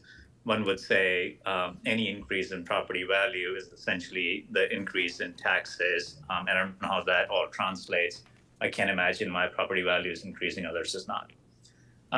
Now, knowing that there has been an increase just in market value of properties in that neighborhood, in that area, and you know, it's all going to sort of level out in the next coming years. I had fully expected that the assessment value of my property will yet again increase this year. What continues to shock me is that we still have increased taxes, not just driven by increase in the value of the property, but also because there are additional proposed budget increases. So this year, it's going from the 23% increase last year that brought my property taxes to $6,700 to 9,900 under the proposed budget. That's a 46% increase in taxes. I ask you, when does it end? As somebody who's employed, working for an employer, not somebody who owns a business, I can tell you that if my expenses increase, I don't just walk up to my employer and ask them to increase my salary.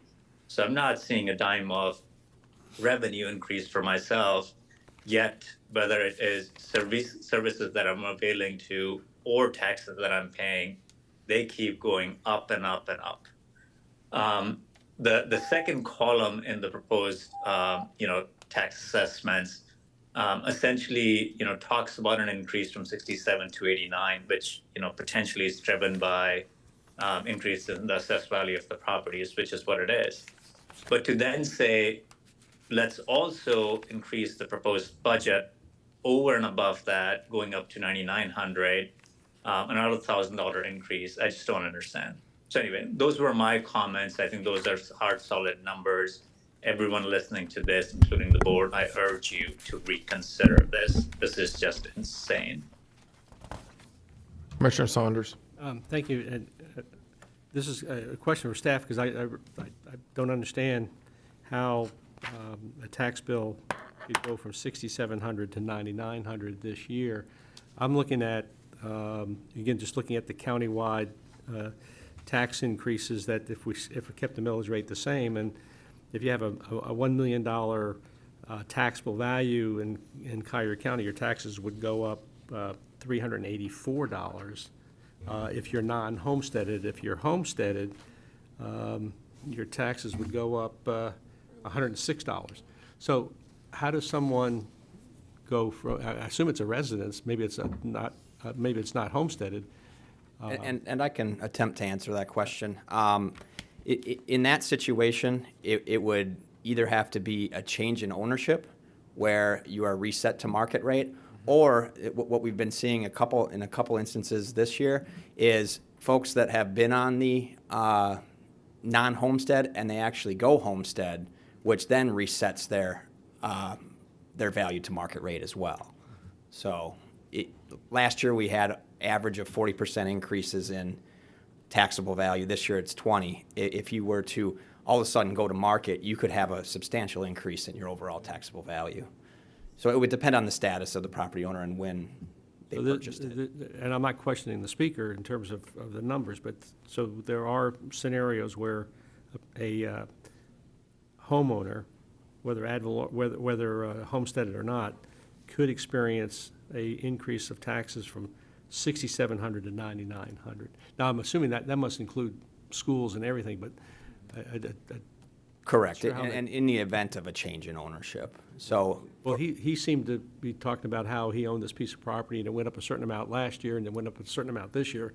So the assumption I made was that he owned this piece of property. Now, he didn't say whether it was a business property or a residence, but assuming it was some kind of a residential property where there was no change in ownership, are these numbers even possible? And the change in ownership would affect year 2 of owning the home. So if you purchase a home that was homesteaded or a non-homestead, it would be under the old rate, and then once it resets on January 1st for this year, it would go to market value. All right, thank you.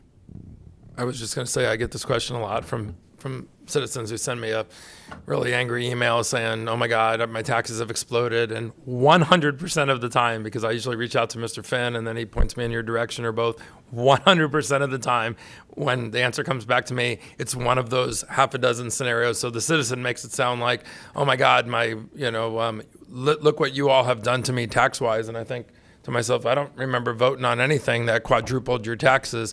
And then 100% of the time, when you guys dig into that exact property, the scenario is always they went from non-homesteaded to homesteaded, but then it changed. It was all the scenarios you just described 100% of the time. I mean, I just, because I always tell the citizen, I don't know how it could go that high, just like Commissioner Saunders said, but I will find out. I want to educate myself on your particular property. 100% of the time, it's always some sort of change like that or a significant property value increase. So it's like, hey, it stinks that your taxes have gone up, but congratulations, your property doubled, or whatever the cost was. But I've researched these a lot, and you all have given me very quick answers that have come back. And then when I tell that to the citizen, they kind of already knew that answer, I think. They just wanted to vent a little bit. But Yeah, we get a lot of calls on that as well, and those are the typical reasons. any more public speakers? Okay, so this is a good time for a break. Let's see, what do you all need? You want to come back at, if I said 7, was that too much? 15, 16 minutes? Okay, we'll come back here at 7 p.m. How long do we go? How long do we go? We're done.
Chair, you have a live mic.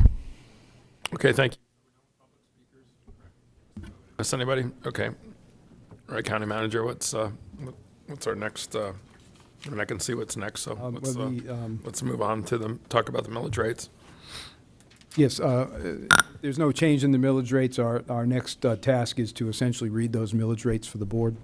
So if we're going to move in that direction, that's fine. If there is some desire to adjust millage rates, staff would like to have that dialogue this evening so that at the second public hearing, we will have double-checked and triple-checked our numbers and made sure we're correct.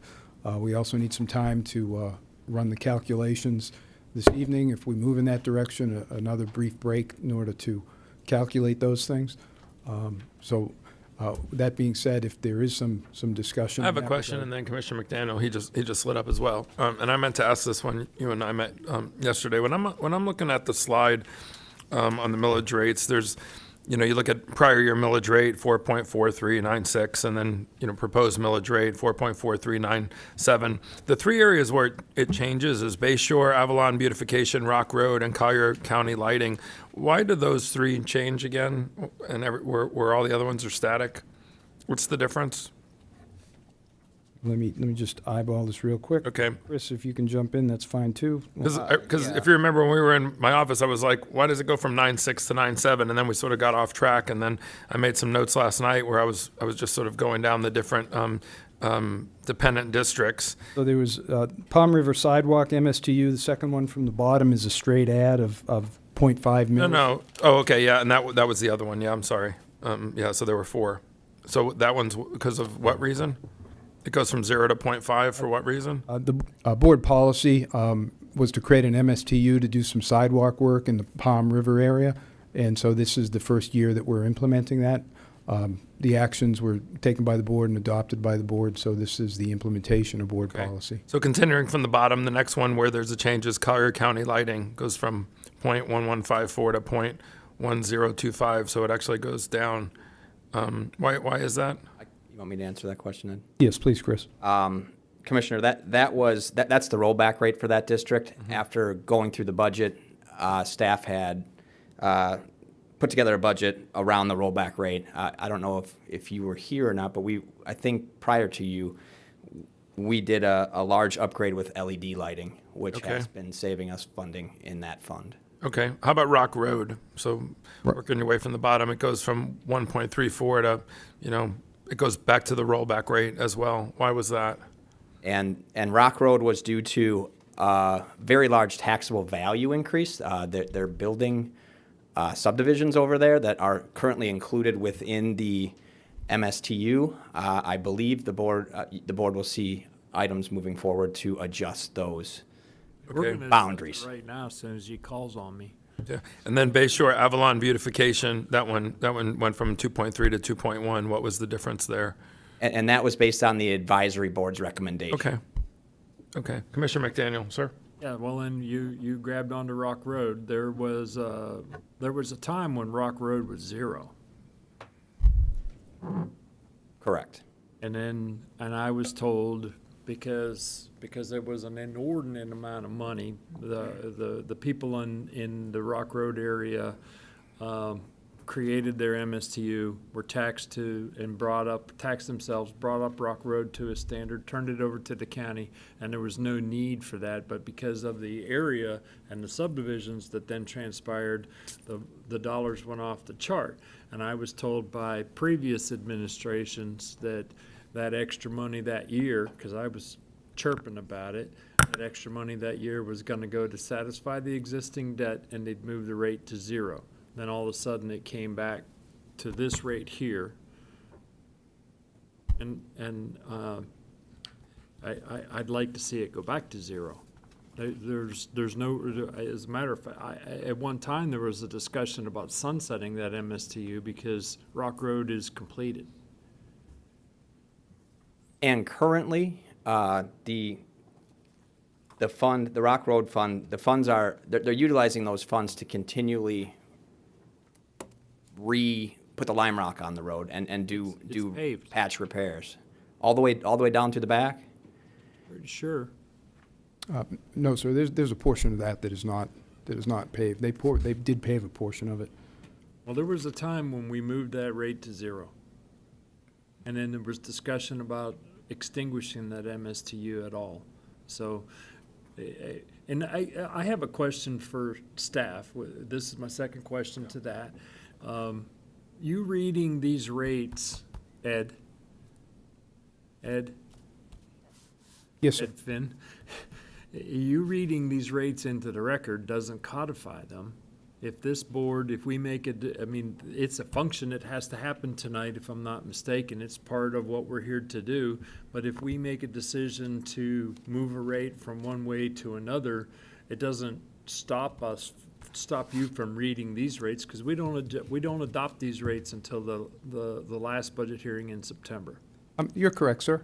We ultimately can adjust the rates then. My sense of it is, if the board has an interest in doing so, we perhaps could have that discussion before we do these rates and be able to close out that piece of business. But alternatively, we can proceed with the agenda, get through this, and deal with it all at the second public hearing. There's always risk in being hectic, but if we're prepared for an adjustment, we certainly can accommodate that at the second public hearing as well. Well, and I'm off my Rock Road kick for now. Okay. I'll light up again if you want to. Commissioner Saunders is ahead. Commissioner Cole is actually next. Okay. Commissioner Cole? Thank you, Chairman. Yeah, that was kind of my question, was it that, reading these now versus, because there are some here items that I'd like to visit and look at the rollback, and I think it would behoove us to, if we're going to do that, do it tonight, so when we have the numbers that go to the 21st meeting, we're not doing it then. I don't know if that makes sense, or if that's the efficient way to do it, and that way we're not delaying and we're playing catch-up on the 21st. Well, sir, we're certainly here tonight to take care of this business, and if there's business to be done, we'd certainly like to get as much of it as possible out of the way tonight. Commissioner Saunders, you're next. This may sound like a kind of a strange procedure, but I'm just throwing this out as a thought that just popped into my head. If we wait until the second hearing to make a final budget decision, which results in a significant reduction in the millage rate, then staff is going to be in a really hard position to let us know what the impact of that is quickly. So what I would suggest is let's have the discussion on what millage rate we desire as of tonight, not set that in stone, and let staff come back and tell us what the impacts of that would be, so that at our second meeting we can rethink that if we want to. So kind of have it both ways, where we tell staff, here's the millage rate we think we want to go to, but we're not going to vote on that millage rate and set it in stone. We're not going to lower it tonight. We're going to wait until the second budget hearing, where we can ultimately make that decision after we hear from our constituents, because then there'll be some publicity as to what that really means. Again, just a thought. And that would allow us to prepare for that final hearing, basically preparing two different versions of what we need to prepare. So. Yeah. No, I know. I shut you off by mistake. Go ahead, sir. And on that note, one of my suggestions, I made it to, I think I made it to Ed earlier today, was after we have these discussions about the different millage rates, we could have an agenda, we could talk about it tonight without you scurrying around trying to figure out what those impacts are on the cuff, and then bring it back, even if it's a walk-on item, on Tuesday. We have another public meeting on Tuesday, and talk about the impacts, as Commissioner Saunders talked about, of those adjustments, and then be mentally prepared to go forward with the final setting of the budget in our last budget hearing. The week after that, the week after next. So that would be, in my eye, a good way to go. Yeah. I love everything that I heard. I would just say, I think, let's try to cuss and discuss, as I say a lot of times, as much as we can tonight. This is a little bit of a ticking time bomb. We are up against a time-sensitive issue, but it's less time-sensitive at this meeting than it's going to be at the next meeting. So I love what Commissioner Saunders said, which is, hey, let's talk in maybe not in a finality vote, but let's talk in terms of we're getting down to some real specificity tonight. And then we just have maybe a little bit left and a little bit of wiggle room. It doesn't mean we can't do a complete 180, but boy, I sure hope that we don't, because then we're putting the staff in a really tight spot, and then we're just going back to square zero. So, I mean, I'm not staring at the clock tonight. I mean, if we got to order a bunch of pizzas and roll our sleeves up, then that's what we do. But we really need to leave this meeting with as much stuff done as possible. I think everybody in here agrees with that, or else we're really going to put ourselves into a tight spot. But like Commissioner Saunders said, it doesn't mean we have to have a final vote. I like the idea of chewing on it for a bit, hearing from our constituents. But let's light up as much as possible here tonight and really talk about what you're concerned about or what answers you need from the staff. Because to me, this is really the meeting where where the meat's really on the bone. The vote at the end is that can happen on the 21st. But tonight's meeting should be the rolling up of the sleeves, asking as many questions as you need to ask, so that when we leave here, the staff has a lot of homework assignments, or they don't. But and we're doing that now. So let's keep that going. Commissioner Hall. Thank you, Chair. Couple of things. I promise not to raise taxes, and I'm going to stick to it no matter what I got to do. I may be the only one ever, but I'm going to stick to my word. And when I look at millage rates versus valuations, if my bill is higher and my valuation is the same, that's a tax increase to me. I'm looking at dollars to the public, not percentages, not valuations, not this and not that. I'm looking at actual dollars that the public pays for us to run our county.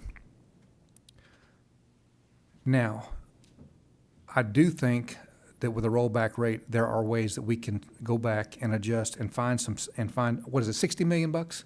Is that the figure? In 7 or 8 months of doing this job, I've seen where we can probably renegotiate some things or not negotiate at all and not hire something and not do some things to find 60 million bucks. I think we're going to talk about a lot of this on October the 2nd, so that's coming up. I have a question, and this is just a hypothetical thing, because I don't know of other taxing, so I'm just going to say it. I'll be in the newspaper. Conservation Collier. We are allowed to charge up to 0.25 millage for that. Is that correct? Yes, sir. Do we have to collect that millage rate in 1 year? So can we decide not to collect for Conservation Collier in this coming fiscal year and then go back to doing our regular Conservation Collier next year? Yes. Okay, so I think there's money in that coffer that we're not able to spend that much money. So it's not like we're robbing them of the opportunity to, for us to purchase conservation property. But we're just postponing collecting the tax on that so we could roll the rate back and maybe add the Conservation Collier millage to that rate to lessen that. Because you said it was going to be, what, 30 million bucks, $35 million? It's 50, are you talking about Conservation Collier or Yes. the rollback? Conservation 34 Collier. million. Hmm? 34 million. So there's half of that 60 million right there. Just, Talking about going, I'm sorry, I didn't mean to jump. Forgive me. Oh, you're next anyway. You're talking about going to zero on Conservation Collier? yes, just for the year. Because they've got a surplus of money. I mean, if they were needing money to purchase properties, I'd never even think about that, but just an idea. Commissioner Saunders? Yeah, let me explore that a little bit with you, Commissioner Hall, because I understand the tax pledge and not raising taxes. And there's no question that an increase in the millage rate is a tax increase. No question about that. No one can debate that. And if you roll the millage rate back and cut everything out of Conservation Collier, and this is just a question for you, and we do that for 1 year, in order to refund Conservation Collier, you'd either have to find another $30 million somewhere in the existing budget, or you'd have to raise the millage rate again. No, I'm all with you. What I'm thinking about, and I didn't say it, was doing something right now and then entertaining this I love this zero-based budget idea. Re-engineering processes, looking at where we can do things maybe differently. other than that, we're gonna be at a $3.2 billion budget, a 3.6, I mean, where's the end? There is no end. There is no end. So that's why I'm saying that would give us time, that would give something in the interim to lessen the burden on the taxpayers, and then give us time to do the hard things and to make the hard leadership things. What's 25% of $60 million? 15 million. 15 million? 15 million. I think that's what we gave Great Wolf Lodge, right? Yeah, okay. Correct. Commissioner McDaniel, had to throw that in there. I know. Go ahead, let me hear it. You're next. It's real money. We're sitting here arguing over 60 million, but we've thrown out, I agree with Commissioner Hall. We've thrown out numbers for other things and didn't think as long and hard of it as we're sitting here right now, trying to sharpen our pencils, but haven't said that, sir. Go ahead. Commissioner McDaniel. I was gonna say, Want me to go to Commissioner Cole? yeah. Okay, Commissioner Cole.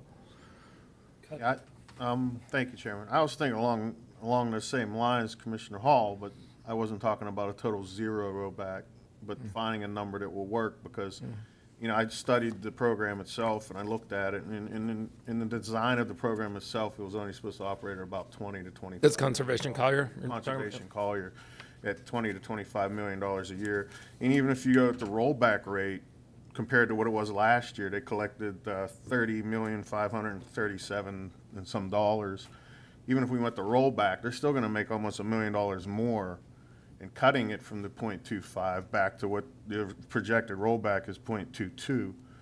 But I think we could probably even go back a little further, maybe not to zero, but like we said, we're slowly working our way to where we're getting closer to, actually finding ways to start cutting this. And then when we do come to a final number, we are putting out a number that's lower than what we've operated pretty much at the last 14 years. I think it's been pretty steady. And we could see that, they're in, right now, I think in their maintenance budget, they're projected to have an additional $51 million sitting in there, which even if we stop putting money in their maintenance budgets, which is only 25% of the money they collect over the 10 years that it's been in, or now I think 12 years, they could last almost 20 years on that just for the amount of maintenance money they use as of right now, without collecting another dime and putting it into the maintenance. It just jumps out to me. This Conservation Collier, when you look down these columns, they have two of the biggest numbers in surplus. I mean, it's just amazing. And this is a program that's not, it's a wish. It's a wish. It's a wish that somebody has a piece of property willing to put into the program, and then we're willing to buy it. This is not something that is a required operation to operate the county. And we're not walking away from the program, even if we reduce it. It's still going to function at probably where it's supposed to function at. But at the same time, these are not requirements, for the county to run an operational budgetary parameters of what we have. We can't predict who's going to donate or bring a piece of property up to Conservation Collier. I can't predict that. I don't know who next year is going to come and say, I have a piece of property I think will work in the program, look at it, But we just keep collecting money over the year, and it just keeps growing and growing, the amount of money we collect for this program. And, this is money that's real money, that should be used for other areas, that like we were faced with the underfunded items from that list just a few weeks ago. These things just, to me, it just makes a little bit of sense to start picking at these tonight, get some ideas where we can try to agree on this and do cut back, and maybe see what the impact is and then move forward in the next meeting. So, but I don't know about 100%, but I think we could probably take a chunk of this and it'll still operate the same as they're operating now, and it won't really affect it much. And, then that'll force us to look at these properties in a different way too, the importance and what the value that we're actually getting on return on our investment, so. Let me ask the county attorney, because that Conservation Collier is something that obviously the citizens voted on. But if I'm summarizing correctly what you said, I think back to one of the other commissioners, our charter is that we can spend 0.25 or we could go less. We can't go above it, right? Without up to 0.25. But considering what Commissioner Cole just said, does the county attorney, do you have a comment? The way, since with your understanding of Conservation Collier and where our wiggle room could be. And this is just hypothetical. This is what this meeting's supposed to be, us brainstorming possibilities. But since that was voted on by the public, I know that we have to stay in a very specific lane.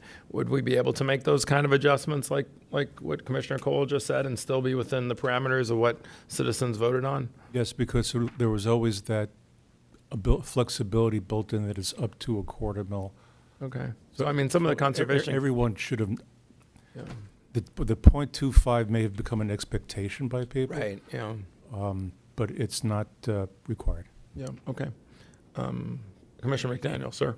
Yes, and I just finally got to the Rock Road budget. Oh, I was going through it. Well, Time for a break. These things are all, they're all just in here, and, but, and I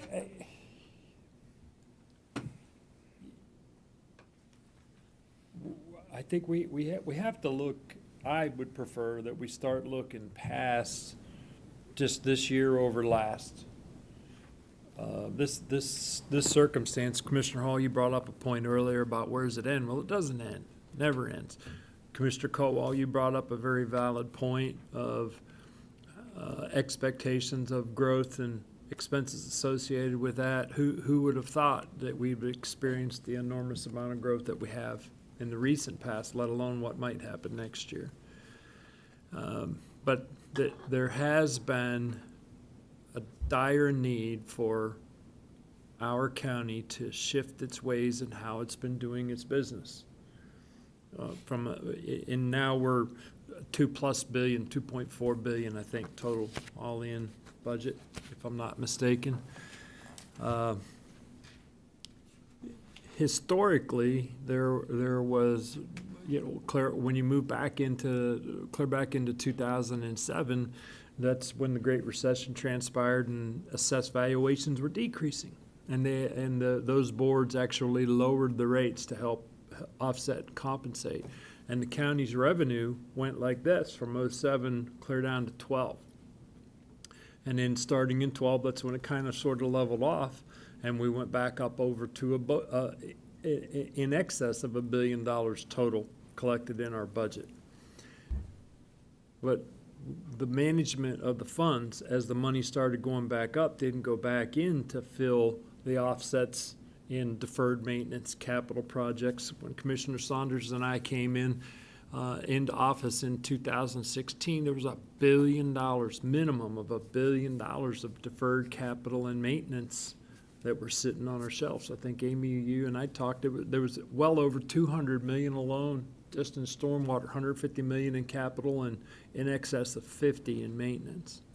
And so when we're talking, when we're going forward, I would really like for us to develop a plan to have honest to goodness, real live looks. Commissioner Saunders brought up a really important point when he was talking with Keith. We really only have discussion or can decide over plus minus 630, 615 million, I think, is what's estimated in this particular budget between the ad valorem. The rest of it's our taxes that. Minus the sheriff's 200. Well, yeah, we haven't got there yet. So, and that's so when we're talking about these rollback rates, I think consideration needs to be given to looking at our history and implementing processes so that we stop this forever going on thing and better manage our expenses. Because, it's been brought up several times. I mean, I own my own company, and I can see waste and fluff in my own company, let alone what potentially could be fluff in our government systems. The suggestion that I would like to make is that we give direction to staff to move some of these rates back to the rollback rate, and then give us information as to what those impacts are. I think Commissioner Hall, you brought up a point. I mean, Conservation Collier is an important component of our community. There are there are things that potentially could be done with those monies that are going to be an aggregate benefit to our community in a lot of different ways, not just in the environmental prospects of the acquisition of a particular piece of property. But in the big picture,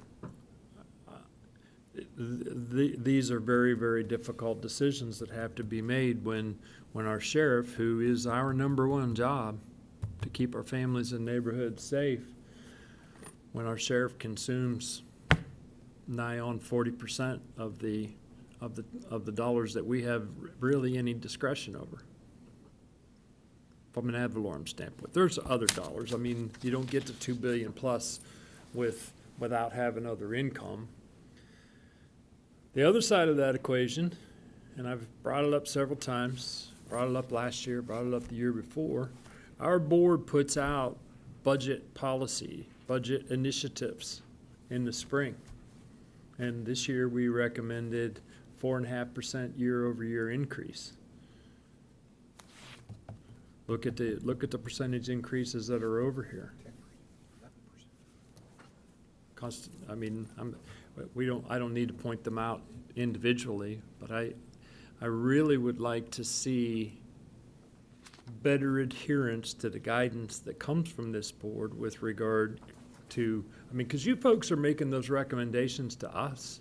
We didn't just dream up that a 4.5% year-over-year increase was okay. You are the ones that necessarily assisted us in making those I'm looking at Amy right now. You're the ones that made those recommendations to us. I would like for going forward, we spend more time with those recommendations on those individual budgets to maybe rein back some of what is perceived as extraordinary. I mean, Ms. Patterson, I know I don't need to, speak on your behalf, but we've had these, conversations before. I fully appreciate what Commissioner McDaniel's saying, 100% accurate. But some of the things that really have been an eye-opener to me, and I mean, I haven't been a county commissioner here for 24 years or anything, but it's been an eye-opener. Some of the stuff that, as a new county manager, and you're not new anymore, but the things that you've discovered that maybe were underfunded, some things that maybe are significantly in need of replacement, not repair, the way maybe had been talked about for years. Oh, this chiller's fine, and I can go through HVAC and all the things with our sewer and water system. So there's quite a bit that with you and your new team, we have a lot of new staff here. I mean, I was in my notes here, although there's quite a few that didn't stick to the 4%.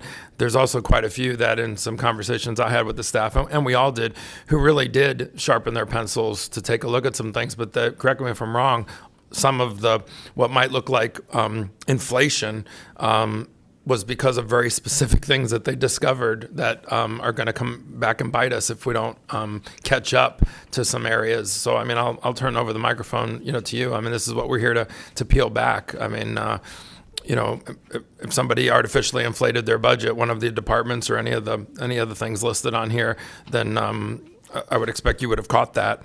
Some of the numbers on here that are kind of mesmerizing as far as the increase. I know we talked about some of them, but let me, for the record, why don't you comment on some of the comments we're making? Yes, sir. So one of the things that well, first let me step back to Commissioner McDaniel's comments about budgeting to the percentage and how that's kind of the way that it's been done over the years. Conservative approach, only to be often pleasantly surprised by the increase in valuation. And we've had a lot of conversations at our level that maybe we need to adjust that a little bit. Coming to you earlier than February or March, and then talking about your priorities, and then trying to look at the cost of some of those things, as well as still trying to capture the true cost of what it costs to do our business. So some of the surprises this year for us were obviously the electric and commodities.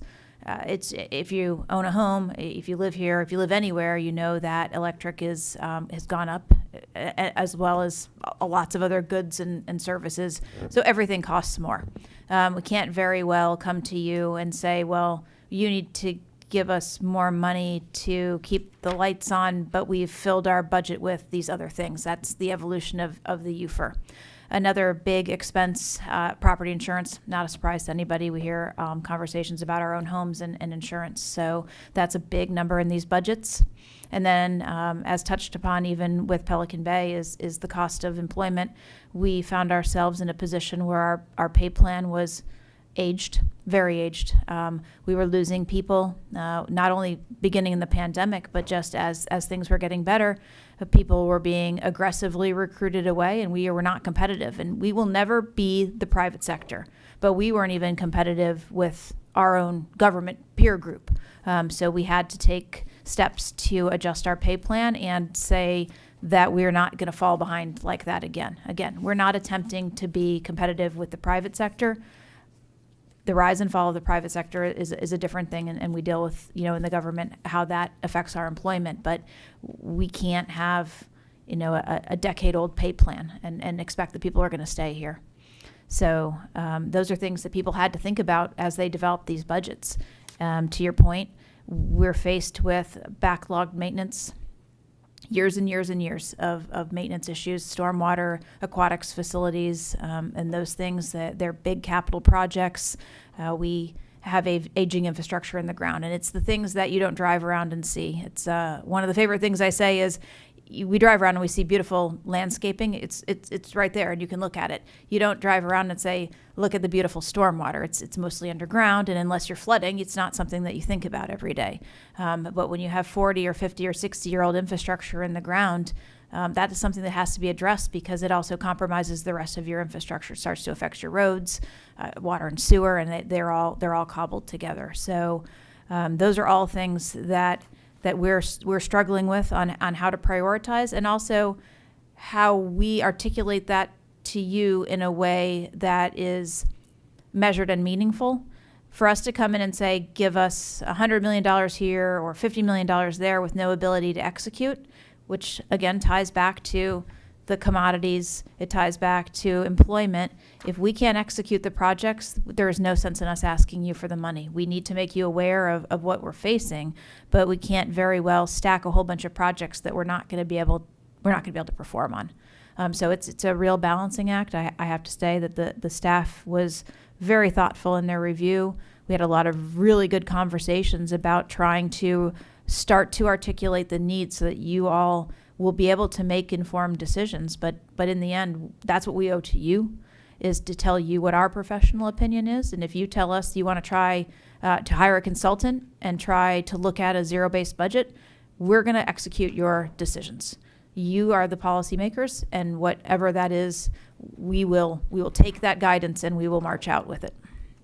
And before Commissioner McDaniel's next, I was just going to say something that's sort of lost in this meeting is all the documents that are in front of us just weren't photocopied from last year and put in a binder. So you have driven a lot of meetings with the staff and tightened belts, and we could be seeing very different numbers right now if all those steps would have been skipped. These numbers would be all probably significantly inflated. So I mean, I do commend the staff for how they were able to, we're at step 5 right now, and step 1 through 4 was sort of invisible to us, but it wasn't to you. And I mean, there's definitely a lot of work that has been done, but now, like Mr. Floss said, it's like, this is the hard part. Now this is the tough part, and we know that. Commissioner McDaniel, sir, you're next. Yeah, I'm gonna jump back over to Rock Road and just use it as an example. I mean, I literally,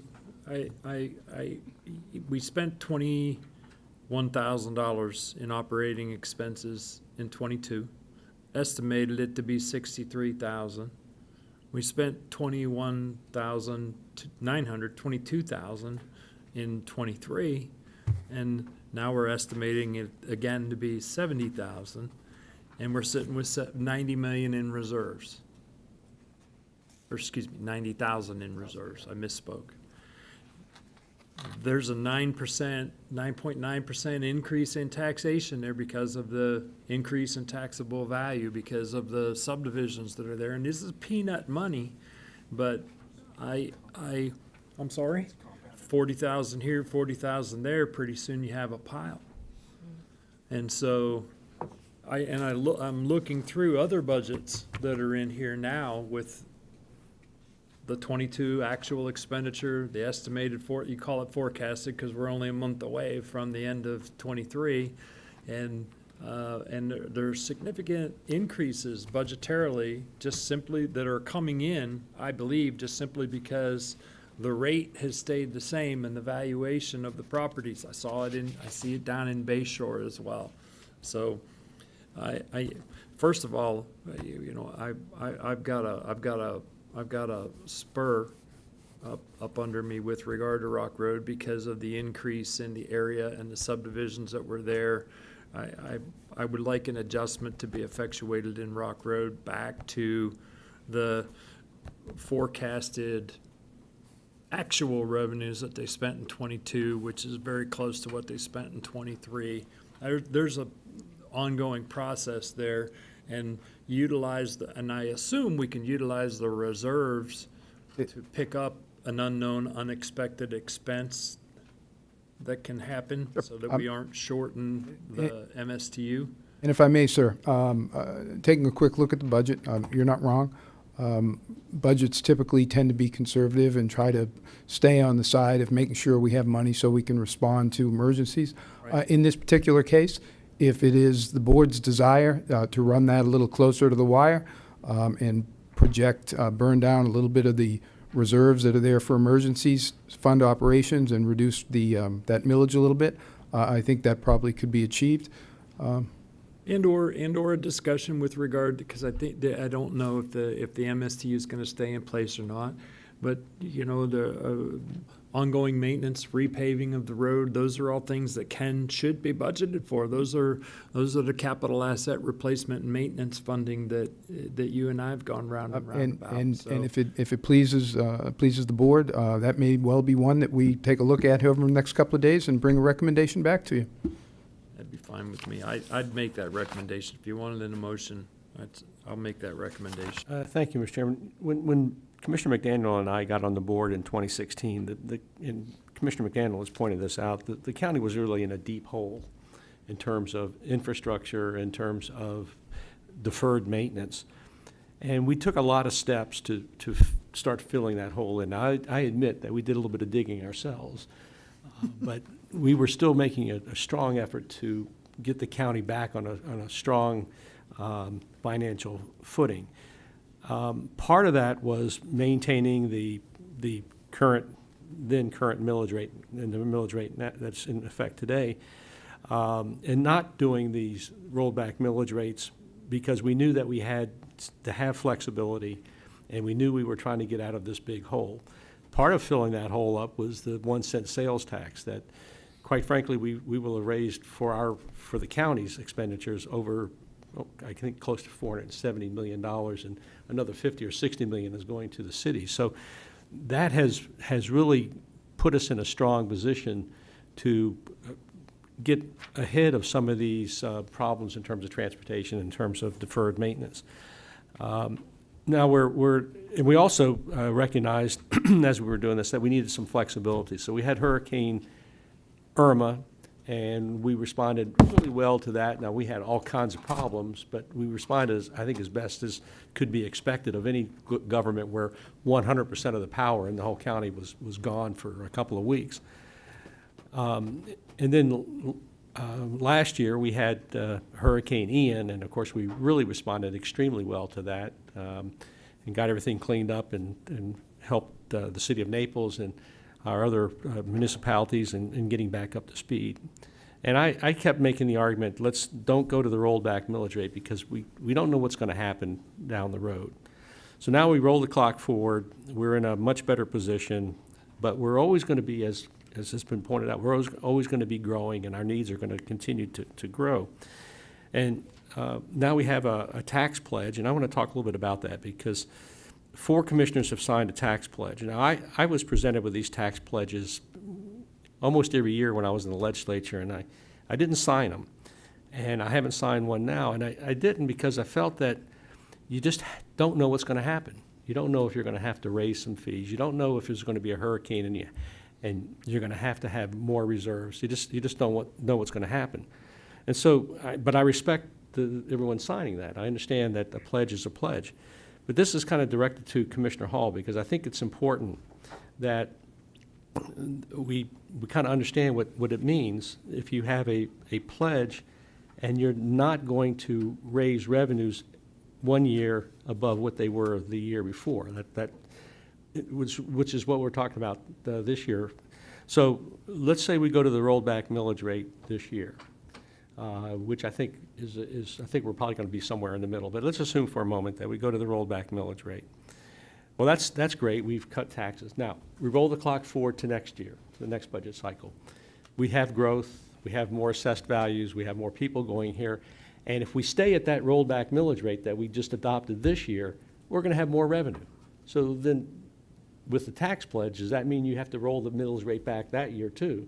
And every year that we grow in population, every year we grow in revenue, you're going to be faced with, well, if this is a tax increase, then we have to roll the millage rate back every year that we're growing. That would be the pledge. And that really wouldn't make a whole lot of sense, because it would be irresponsible. And then all of a sudden, we have a depression and values go down, and then you're faced with raising the millage rate to make up from some of those losses. And again, that's a tax increase. And so I just want to throw that out, that with these pledges, we've got to be very careful and kind of define what they mean. Now, Mr. Flaw was talking about a state statute that says basically if your revenue goes up and you don't reduce the millage rate, that's a tax increase. And that's a state law that says that. Well, that state law is only there for purposes of directing counties and cities to advertise their budgets. It has nothing to do with pledges or anything of that nature. It's purely a technical rule designed to tell cities and counties when you have increased revenue, that's a tax increase for purposes of advertising. And that's all that it is. It's not something that's binding on anybody sitting here in terms of a tax pledge. I just want to kind of throw that out because this really is like I said, the 800-pound gorilla in the room. And I just think we have to be careful in that. And Commissioner Hall, that's why I'm just saying. No, I hear you, This Bert. pledge I appreciate it. is important. I understand that, but we have to kind of understand what it means. What are the definitions of a tax increase?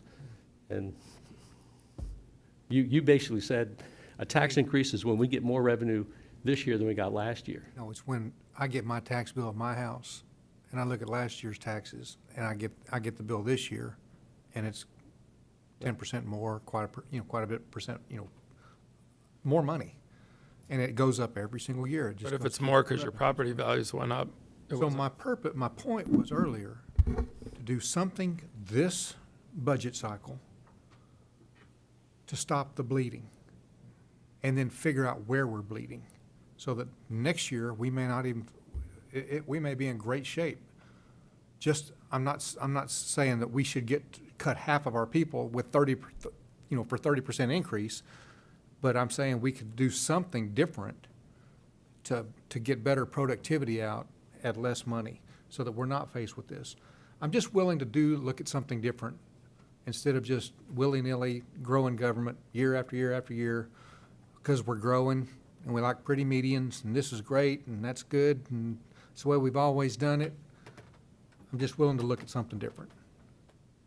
To me, I felt like if we stayed, this was my going-in position, that staying millage neutral was not raising taxes.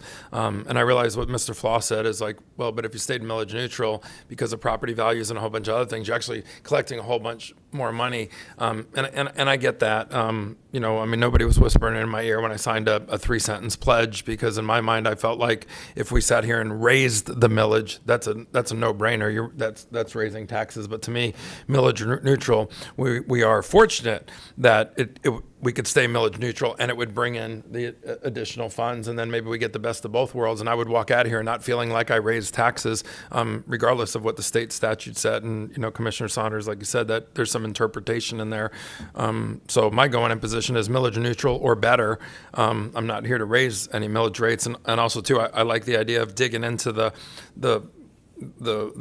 line items here and seeing if we've got some things that are fluff overreach, that sort of thing. But to me, millage neutral in my definition, and I sleep fine at night saying if we voted for millage neutral and we get the benefit of the extra funds, we haven't raised taxes. It might not meet the definition of what the state says, but increasing the millage rate certainly is a clear indication that we've increased taxes. And like you said, Commissioner Hall, you get a bigger tax bill, but if your property value doubled, I when I pay a little bit more, but my property value has doubled, I actually feel okay about it, because the alternative would be worse. But anyway, Commissioner McDaniel, sir, you, and then Commissioner Colwell. And there again, I know and understand. I saw the deficits that Commissioner Saunders and I walked into because of previous decision makers making the decision to spend the available funds that they have. And there's a graph that Ed's found from his historical archives here that talks about that transition from 2007 to 12 at the low, and then back up to when Commissioner Saunders and I, in fact, came in place. At the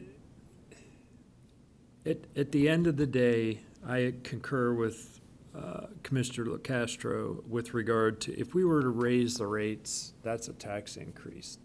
If the values increase, that's a consequence of the value of your property. It costs more in taxes. But I have sat here for, this will be my 7th year lobbying for some sort of a rate reduction for the residents of Collier County. I lobbied after Irma came along. I lobbied after the virus was amongst us. I lobbied after Ian went through. And I know my own bills at home have gone up. My insurance has basically doubled. My fuel bills have gone up by $2 a gallon. Pick something that hasn't gone up exponentially in the recent past, the last 2 years to speak of. So I would really, really like for us. I mean, it's a rather drastic cut, but taking Conservation Collier all the way back to zero is, I think that's a little bit extreme. I mean, Commissioner Saunders, when the electorate passed it and we brought it in, I lobbied for a stepping in to get to the 0.25, and taking them all the way back to zero is and can be problematic, because when I was going through these budgets, I think we ought to minimally fund the estimated maintenance expense that's associated, because we have bought more properties. They are stepping up on their performance of their maintenance, and so I think taking them all the way back to zero is a little bit much. Principal idea. I understand. And on a principal idea, we got along okay last year on the collected revenues that in fact got collected. Collier County got along okay. Paid our light bills, took care of our employees, took care of our sheriff. Commissioner Cole. Thank you, Chair. And that's where I was going initially was, we I hate to use these old cliches, you eat an elephant one bite at a time. So, I look at a program I looked at all these programs and all these things, and the one that just keeps jumping out on me is Conservation Collier, because there's no, like I said, it's a great, I understand the program, and I don't think rolling back to zero is anywhere we want to do, but I believe it is somewhere we can cut, and it still can operate efficiently and move forward. And you get a promotion or you get a raise at work and you get your check 2 weeks later, you paid more in taxes, but nobody raised the taxes on you, your income tax. It's because you're worth more now. And if your home value goes up, your net worth went up. So at times you do pay more in taxes when your taxes don't go up. It's just because you now are more wealthy than you were the day before. And, that's the way I look at it. It's not raising taxes, and you're just now worth more money than the other guy. But I think we can look at this particular program, and it just sticks out to me that it's an unknown. It's not something we know we're going to spend this amount of money on next year. We don't know that. It's not opposed to us until they bring us a list of properties and say, all right, well, these are worth, this is what they're worth. And we look and see what we have, and when we can afford to buy them, we buy them. But if we can't afford to buy them one year, and we only buy 7 instead of 10, does that really hurt the program? No. We're still doing what the program's, it's there to do. But at the same time, we're reducing the millage rate to our taxpayers and still operating our county at a way that they deserve it to be operated. And I just feel like we need to take a good look at that, because I think that is one area that won't affect the operation in the county, and we can still actually lower the millage rate and move forward this year and keep picking and taking more bites of that elephant as we move along as a board. One of the things that I'll just say as a challenge is Conservation Collier is an easy target, and I don't mean that in any kind of derogatory way. We've talked about it for a while, and we've studied the numbers, and you said it perfectly, Commissioner Caldwell. It's like, does the county implode if we buy 7 properties instead of 10? My challenge would just be, let's look as aggressively at all these, and I know we are. Like you say, taking a bite out of the elephant. All of these are elephants, so I'm hoping tonight we take a bite out of each and every one of these, and not just and we're not, but let's make sure we're not just going for sort of the easy, quick kills, the low-hanging fruit, and calling it a day. And we're not doing that, but there's an awful lot on this list, and some of them are no-brainers. They're not even worth talking about because they need to be funded the way that they are, and we've already peeled that onion back. But there's more than just Conservation Collier on here. So, I don't want folks to think we're sort of going for the one easy thing where the numbers are really big, and then that's helping the equation to balance out. Commissioner McDaniel. Yeah, well, I'm going to make another proposition, and that's in the unincorporated area. I'd like I have a dollar amount in my head. I don't have a percentage, Ed, but I wanted to do it last year, and I want to do it again. The previous board, before Commissioner Saunders and I came on, raised the ad valorem rate in the unincorporated area to the tune of $5 million a year, created a 5-year program to build more landscape medians throughout the unincorporated area of Collier County. It took 2 years of me arguing to stop building more medians because of the excessive expense associated with their ongoing maintenance, and I relented to, didn't get any success in a rollback rate on the unincorporated area, and left that money in for maintenance for the medians, which had accelerated at that time to close to $78,000, $79,000 a linear mile. So I would like to, that $5 million in the unincorporated area, I'd like to see that come out and go back to what that rate was in fact there. And I know we've been talking, I've talked to Trinity multiple times, but I don't think our expenses with regard to that perpetual maintenance for our medians has actually come down. I'll tell you what Commissioner McDaniel's just talking about is I do wish there were more people in the room, and I wish there was 100,000 people listening in at home, but I know they're not. But we get so many emails from people, why don't we have plants? Why don't we have trees? Why don't you do this? And, the biggest expense isn't buying the palm tree. The biggest expense is keeping that palm tree alive for 50 in the mulch. And when Hurricane Ian comes in and all the mulch ends up in the sewer, remulching everything, the operation of maintenance costs, we do want our county to look pretty, but, planting orchids and roses in every single median, and I'm not saying we did that, but in some places I think we did spend a lot of money, and the big dollar on the plants, it's been on the operation and maintenance and the sprinkler systems and the maintenance crews that come by. That's where the big money is, obviously. So, Commissioner Hall, you're next, sir. Thank you. So I'm looking at I'm looking at the chart. It's Exhibit 1A on page 2 in the little budget book. It's the one that shows actual dollars based on last year's millage, the rollback millage, and then the proposed millage.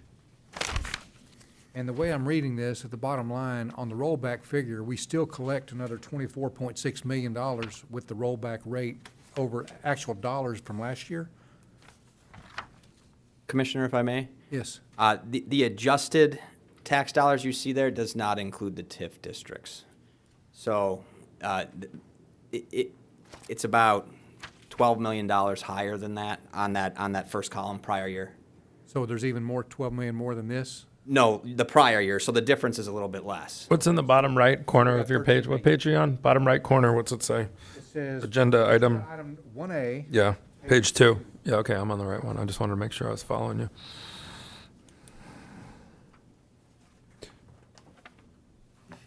So in actual dollars collected, we're still a $13 million plus, or? Yes, Chris, a portion of that would also 130 be million. attributable to growth, is that right? Correct, yeah. The portion, a portion of the current year rollback rate is attributable to the growth in the county. In the main funds, the general fund, the growth was about $2.5 billion. It's about 8.5 million in growth included in there. And in the unincorporated general fund, it was, hang on one second for me.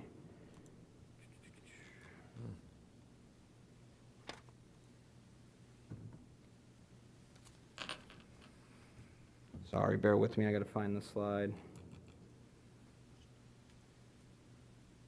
It was 2.3 billion, which, so the levy attributed to the growth was $1.8 million in the unincorporated general area. Was he talking to me or him? No, I think that was a broader response. The answer is yes, there is a slight increase at the rollback level, but it's not as much as shown on this page, because this page is put together consistent with the trim requirements, which has some adjustments to it. Okay. So I'm only half right. Better to be half right than half wrong.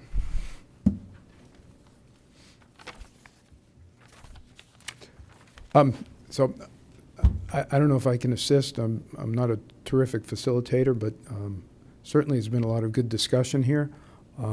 I think one of the things, and we've kind of showed you a little chart on conservation Collier, and that is kind of low-hanging fruit, but I'm not going to take advantage of that. If a slight adjustment was made in that fund to bring it in line with what the original projections were, when that went to the board before it went out for a referendum, that adjustment would equate to about $8 million a year reduction. Am I right in that, Chris? Correct. Very good. So that's one way to look at it, and that still would leave order of magnitude $35 to $40 million for acquisitions next year. It would also leave the trust fund for the maintenance hole, as Commissioner Kowal discussed. In the short run, if that adjustment were made, that certainly doesn't preclude the board from increasing that millage going forward when the program stabilizes or otherwise has a pipeline that needs to be supported by the funding. Right now, we have a little bit of a pipeline that we're trying to pass papers on, a little bit of a backlog in getting through those. In part, it's no different than it had been in the past, but there's just more focus on it. So I offer that to you. In the general fund, the way staff's looking at it is we had established policy with the board. We know what the difference is between the policy and where we are now, and Chris probably could show you that slide. I can tell you that the preponderance of that money has gone back into that emergency reserve that was established a few years ago at the board's direction. I'll remind you, and I think we all remember about this time last year, we had just worked through Hurricane Ian, and I think staff reported to you at that time that all 35 or 37 million of that reserve that was in place at that time had to be used to support our operations for Hurricane Ian. What you're looking at here shows that some of the margin above policy, 17 million of it, is going back to restore that reserve. The budget policy was to put 5 million in there, so I think that leaves us with 22 or 23 in that reserve. And I think I shared kind of my observation with the board on those reserves. The storm that passed the coast here last week Had that been 50 or 75 miles closer, the reserve that we're talking about to budget next year would already have been allocated and spent. I know I'm trying to facilitate a little bit. I'm going to say that the county manager's expanded request in the main on this sheet is in fact the SWALE program for the estates. That certainly is a program that has merit.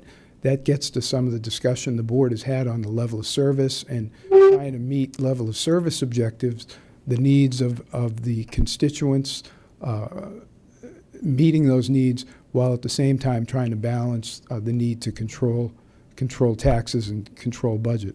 I think somewhere between where we are today and maybe leaving some of these more critical policy might be a target. Perhaps a mix of some money, as I discussed, from Conservation Collier, with, and I'll start off the bidding at $5 million from the general fund. Might leave us with an adjustment of some $12 million overall, and it might well be a start that gets us down the road towards more scrutiny of the budget as we go through the process instead of forcing ourselves to do it all at the end here.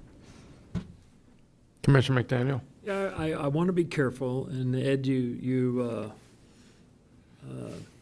I want to be careful because we're not as intimate with these budgets and these budget processes. We get to staring at what perceptively is a large reserve, and we think we can tap that reserve, when in actuality, those reserves are gathered over a period of years for projects. And I'm quite intimate with the MSTU and the CRA and Immokalee. I'm in amongst that all the time, and so when I was going through these budgets and looking, I'll use the Rock Road MSTU again with its reserve that's sitting there. I don't want to tap the reserve if there's a plan in place. Mm-hmm. For accumulation of funds for future projects, whether it be resurfacing or so on and so forth. I don't want to put us in a position, because we've been very good throughout the years of accumulating these reserves. My question is, we put a new line item in the budget 5 years ago now, 4 years ago, the Capital Asset Replacement and Maintenance Fund. Yes, sir. We did an enormous amount of data entry over at Solid Waste while we're ascertaining what the useful life is and what the ongoing expenses are and associated replacement costs. And it was considerably underfunded for quite some time. How much, I wasn't able to actually find that in the line in here. I see you reading it in your printed form inside your eyes. Do you recall how much we're putting in that this year? In the reserve you're specifically referencing, I heard you say solid waste. Is that Capital Asset Replacement and Maintenance Fund? In the 301 fund. So what we're putting in is it's about $22 million. 22 this year. With what you're seeing on your screen here. So the 17 here is above the policy. The policy was 5. So in total, if we leave this portion in the budget, we would be putting in 17 in addition to the 5 for a total of 22. Last year, and Chris will correct me as he has been right along, I believe it was $35 million when we entered into the hurricane, and we reallocated that to both emergency response and some of the ongoing repairs. One of the questions I was asked that was a good question is, well, we have received some FEMA money back at this point. That is a true question. That is true. We're now using that FEMA money in part to cash flow the permanent repair portion of the hurricane response. So that money is still tied up in the hurricane, is what I'm saying. So, and there again, that's an imperative fund for us as a government, as a community. If that fund is fully funded up for what it's supposed to be worth, we're going to be able to then manage our assets on a far better level. We'll be able to go through that fund and ascertain the useful life of an asset that doesn't need to be replaced. We're collecting money for its replacement in 50 years, but we don't have to have that money for 50 years. So when inevitably the next hurricane comes along, we'll be able to reach in and pull from that fund directly to be able to take care of natural disasters and things that transpire. So I'm really happy to see, because I know when we first established it, the first couple of years, it only got $5 million a year, and now we're getting closer to what the actual number should be, which is somewhere, I think, I heard last, somewhere 24, 25 million a year needs to be put into that account. And that, it's interesting, we talked a little bit about growth. One of the things that also grows is kind of our inventory of assets. So an example of that brought up here earlier was Big Corkscrew Park. Big Corkscrew Park represents a substantial investment. I'm going to say that it's probably, hard investment is probably in excess of 40 above and beyond kind of the soft costs. That probably has a 25-year life. The set aside to recover that order of magnitude needs to be in the $1.5 million a year. That park is, the phase of the park I'm referring to is done at this point. I can tell you that $1.5 million in concept is not part of this reserve money we're talking about right now. So arguably that would be a layer on next year that we would say, park, we're now fully utilizing the park, we want to do a capital recovery on that. That's $1.5 million. Similar things should take place with stormwater assets and transportation assets. Now, there's a blend between the amount of money you want to set aside and the amount of money you want to cash flow, and that's really kind of where the art of it comes out. You don't want to set aside every single dime, because then you end up with a vast reserve that's only used in a small increment every year. So there's a blend that we need to get to that's the right amount. Let me ask you a question before I go to Commissioner Hall, who's lit up here. You were saying we got through Irma and Ian, relatively well, in part because we had reserves, at significant amounts. And if I may, sir, it was particularly Ian. Hurricane Irma was before we had that reserve in place. And in order to cash flow that hurricane, we had to reduce substantially our capital program. It was particularly impactful on the utility side, and Amy will tell you the impacts of kind of stopping the momentum on those things. That's the answer I was searching for. I sort of already knew the answer, but I really wanted to get that on the record. Much like conservation, Collier is an easy target. It might be easy to sit here and look at the reserves and go, hey, let's thin those down a little bit, and maybe we roll the dice and a hurricane doesn't hit. And then my question would be, well, what if we did that? And like you said, Adelia would have taken a right-hand turn and crashed into us, and we had minimum reserves. And the answer is you beg, borrow, and steal from everything else. We're not printing money in the basement. There's no magical. We don't go to the bank and take out a big, $100 million loan to start fixing everything. We're in a pickle. So the reserves might sound like sort of, free money off to the side that, we could thin out a bit and use elsewhere. But we could really put ourselves into and you're basically saying during the time of Irma, you did have to pull from some other things because, the money doesn't grow on trees. So, because we've toyed with that a little bit here. We've looked at some of the reserves, and nobody's made a proposal to wean those down at all. But it looks sometimes enticing to do that and go, yeah, we'll take our chances. But we've been burned here before, so smartly, our people up here and even our predecessors built those back up for a reason, and it showed its weight in gold, obviously. Commissioner Hall, and then Commissioner Saunders.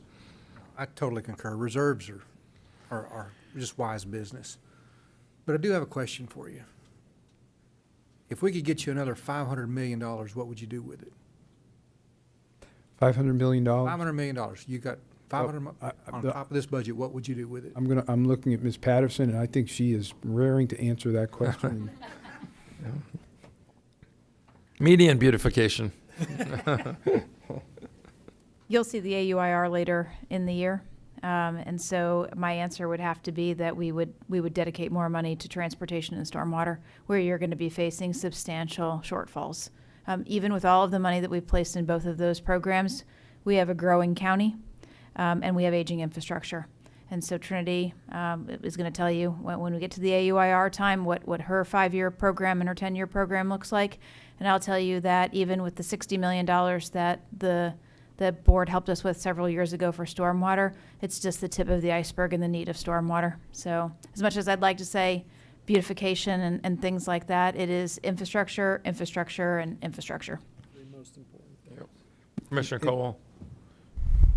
I was just going to follow up with the reserves. And, you know, I know a lot of people put in perspective is, you know, we had 24/7 coastal security going on with our sheriff's department and, you know, and EMS, fire, and then, you know, not counting the countless hours that our county staff with all our road and bridge and everything they did. So that a lot of that chunk of that money went to just paying these people to be out there to provide these services that was greatly needed. I mean, for weeks and weeks, we had coastal security deputies 24/7 protecting these homes that were abandoned, you know, that still had a lot of their families' heirlooms and things left behind. That there were people coming over here. There were people in tow trucks trying to steal cars in our communities in the middle of the night, you know, thinking that it was just going to be unprotected. But, you know, that, thank God we had, you know, the money there to provide those services in a time of need. So, you know, just to put a little bit more in perspective, this is not just money that went to just cleaning up or fixing. You know, a lot of that money went to that too, so. And if I may, when we're talking about public safety, it is in fact one of the priorities on our strategic plan. And I will say that when I tell you that the core budget that meets budget policy, the sheriff had come in with what he needed. He was set at a higher level than everyone else, and that was the appropriate thing to do. I just want to make that point. When we talk about money above policy, we're not talking about any money going to the sheriff. Rather, the sheriff was properly funded from the policy standpoint. Always will be. Commissioner Saunders. Thank you. I got a couple questions, just to get a couple numbers down and then a comment. If we went to the rolled back millage rate, what is the reduction in gross revenue to the county over, what is the total decrease? I think it's somewhere around 50 or 60 million. Yeah. But just give me that number. It's going to be 62 million. 62 million, okay. If we just use the 4.9% guidance, how much of an increase over last year's revenue is that, the 4.9%? So that guidance is specific to the general fund and the unincorporated area general fund. So let me just do that real quick for you. We all got calculators.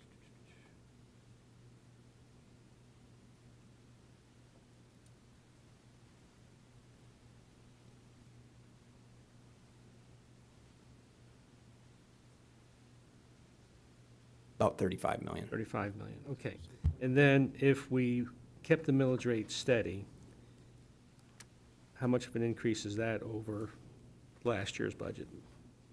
Kept the millage rate steady? Yeah. It's going to be the 62 million, Yeah. okay. That makes sense. All right, so I started off, well, and with that, it's the 62, but that includes the growth. right, yeah, okay.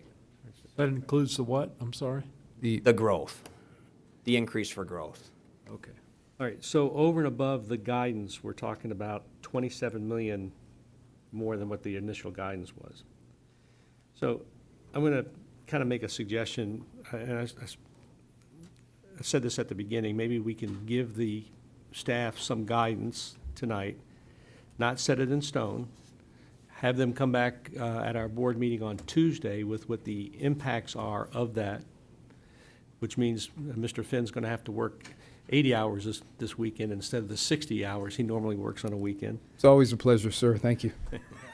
And, May I and, have another? Say it with a bigger smile. and I mean, the issue, we're not going to be able to go through line item after line item after line item tonight and say, well, let's cut $40,000 out of this, and the Rock Road MSTU, let's cut, you know, we'll be here until 4 o'clock tomorrow morning, and we won't make any progress.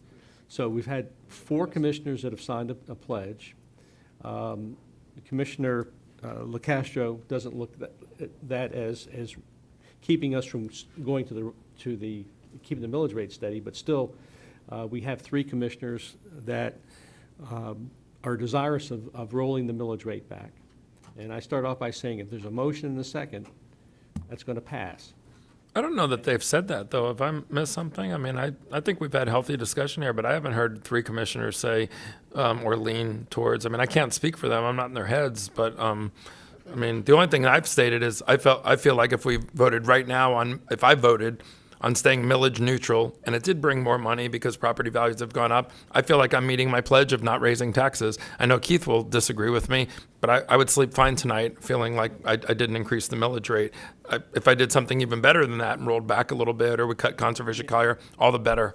Maybe I misunderstood, but I thought there were 3 I just want to make it clear, I want to look at certain items and say, we probably can roll this back, because we don't have to do it as a whole thing, from what I understand. We can take it line by line and say, this particular program, we could probably operate at the rollback millage. Oh, absolutely. Yeah. And in reality, we're actually lowering the taxes when we walk away at the end of the meeting in September, And that's what I'm saying. I'm not saying we have to go across the board and, my particular position, because I understand the importance of having these, the reserve and these types of things like that are very important to this county, and the unexpected growth. I mean, I made that pretty clear, so, So are you suggesting that we go through each one of these villages tonight and reduce them?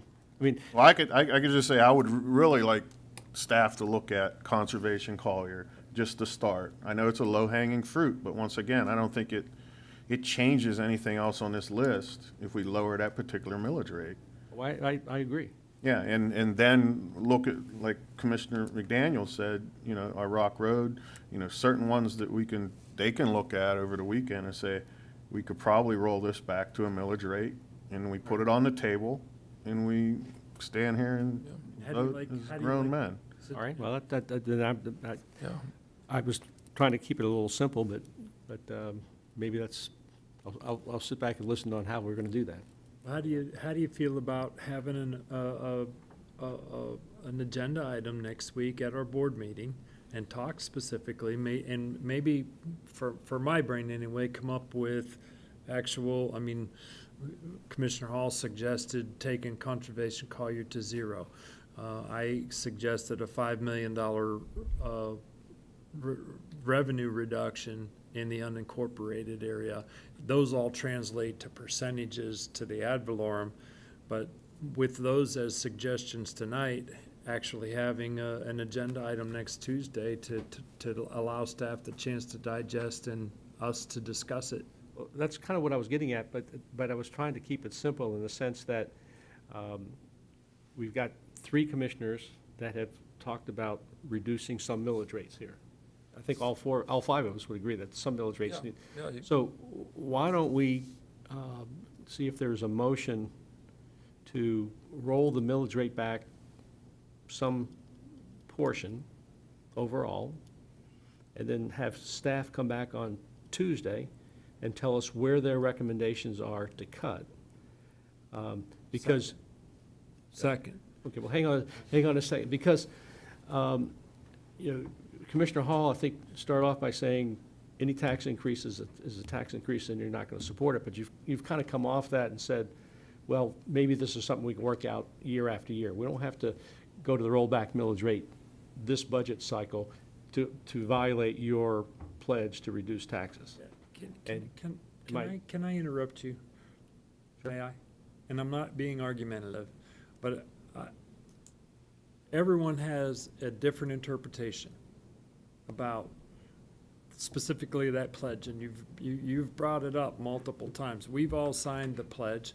We all basically have different opinions as to what that pledge constitutes. I think it's incumbent upon all government leaders to do the best they can for their taxpayers and effectuate as efficient of operations as is physically possible, irrespective of a pledge. I believe that's my duty as a government official. I've striven to do that since I came into office. Be that as it may, I still like to second in your motion with regard to that, but let's not talk about that pledge anymore. I mean, Okay, no, but I didn't make a motion. just yet, but what we're talking about is if we stuck with the, and I'm not suggesting that we do this, but the numbers are pretty clear. If we stuck with the 4.9% guidance, we would be collecting $35 million more this year than we did last year. If we kept the millage rate steady, we would be collecting $62 million more than we did yesterday. That difference is $27 million. I'm suggesting, just to keep it simple, let's pick a number, some portion of that 27 million, and say to staff, we want to cut X out of that 27 million. Come back on Tuesday and tell us how we can do that, which would include reducing conservation Collier to some extent. So the question would become, how much of that, and I think it's a pretty simple question, how much of that $27 million, Commissioner Hall, would you feel would need to be cut if we adopted the guidance of 4.9%? If we say, okay, well, that was our guidance, we're not going to go below our guidance that we all adopted. So that leaves us with $27 million on the table that we can deal with. That's a pretty simple number. How much of that number would you have to cut to feel comfortable with moving forward? And can we direct staff to come back on Tuesday with how they would accomplish that? So as an example, we could say, well, we want to cut 15 million of that 27 million. Staff come back and tell us how you're going to do that.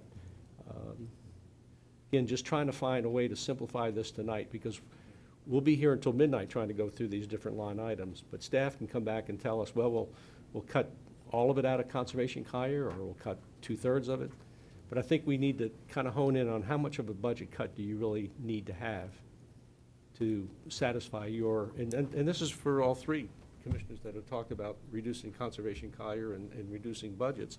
How much do you need to cut to feel comfortable about it? And then let staff tell us where we can do it. I hear what you're saying. I don't know tonight. My thoughts were to go with the rollback number and then fluff it back up to the 4.92% increase. And we're saying the same thing. Well, we are. I'm doing it. You're saying totally different things. We're sort of saying something similar. We're getting to the same figures. Well, yeah, but the problem with that is that we're directing staff to go to the rollback millage rate when we know we're not going to ultimately do that. And that puts them in a position of having to spend a whole lot of time. I'm with you. So we're at the. You're saying go with the guidance figure of 4.92% increase. Tell them how to get there. And let them tell us how to get there. Well, no, I was saying that because I don't know that, well, yeah, I mean, that would get us until Tuesday.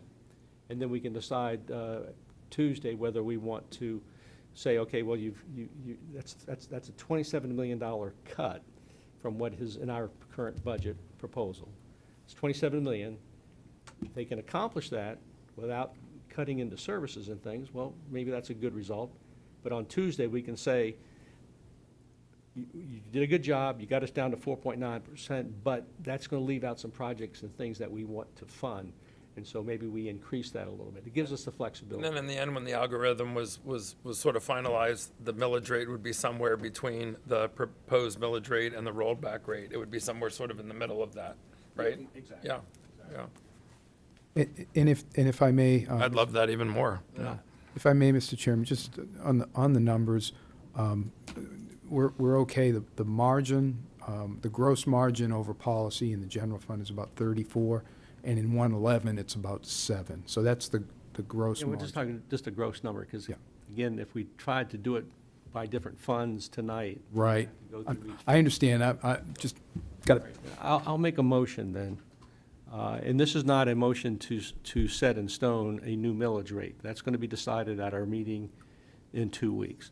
But the motion would be to direct staff to tell us how, what the impact would be if we went to the budget guidance of 4.9% and had a millage rate reduction that would reflect a 4.9% increase in our overall budgeting as our guidance.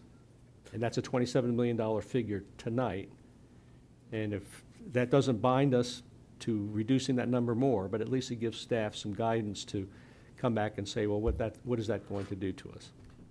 Can I ask a question? Go ahead, sir. I don't want And- to jump off on my light and stuff. the budget guidance, where'd you come up with the 4.9%?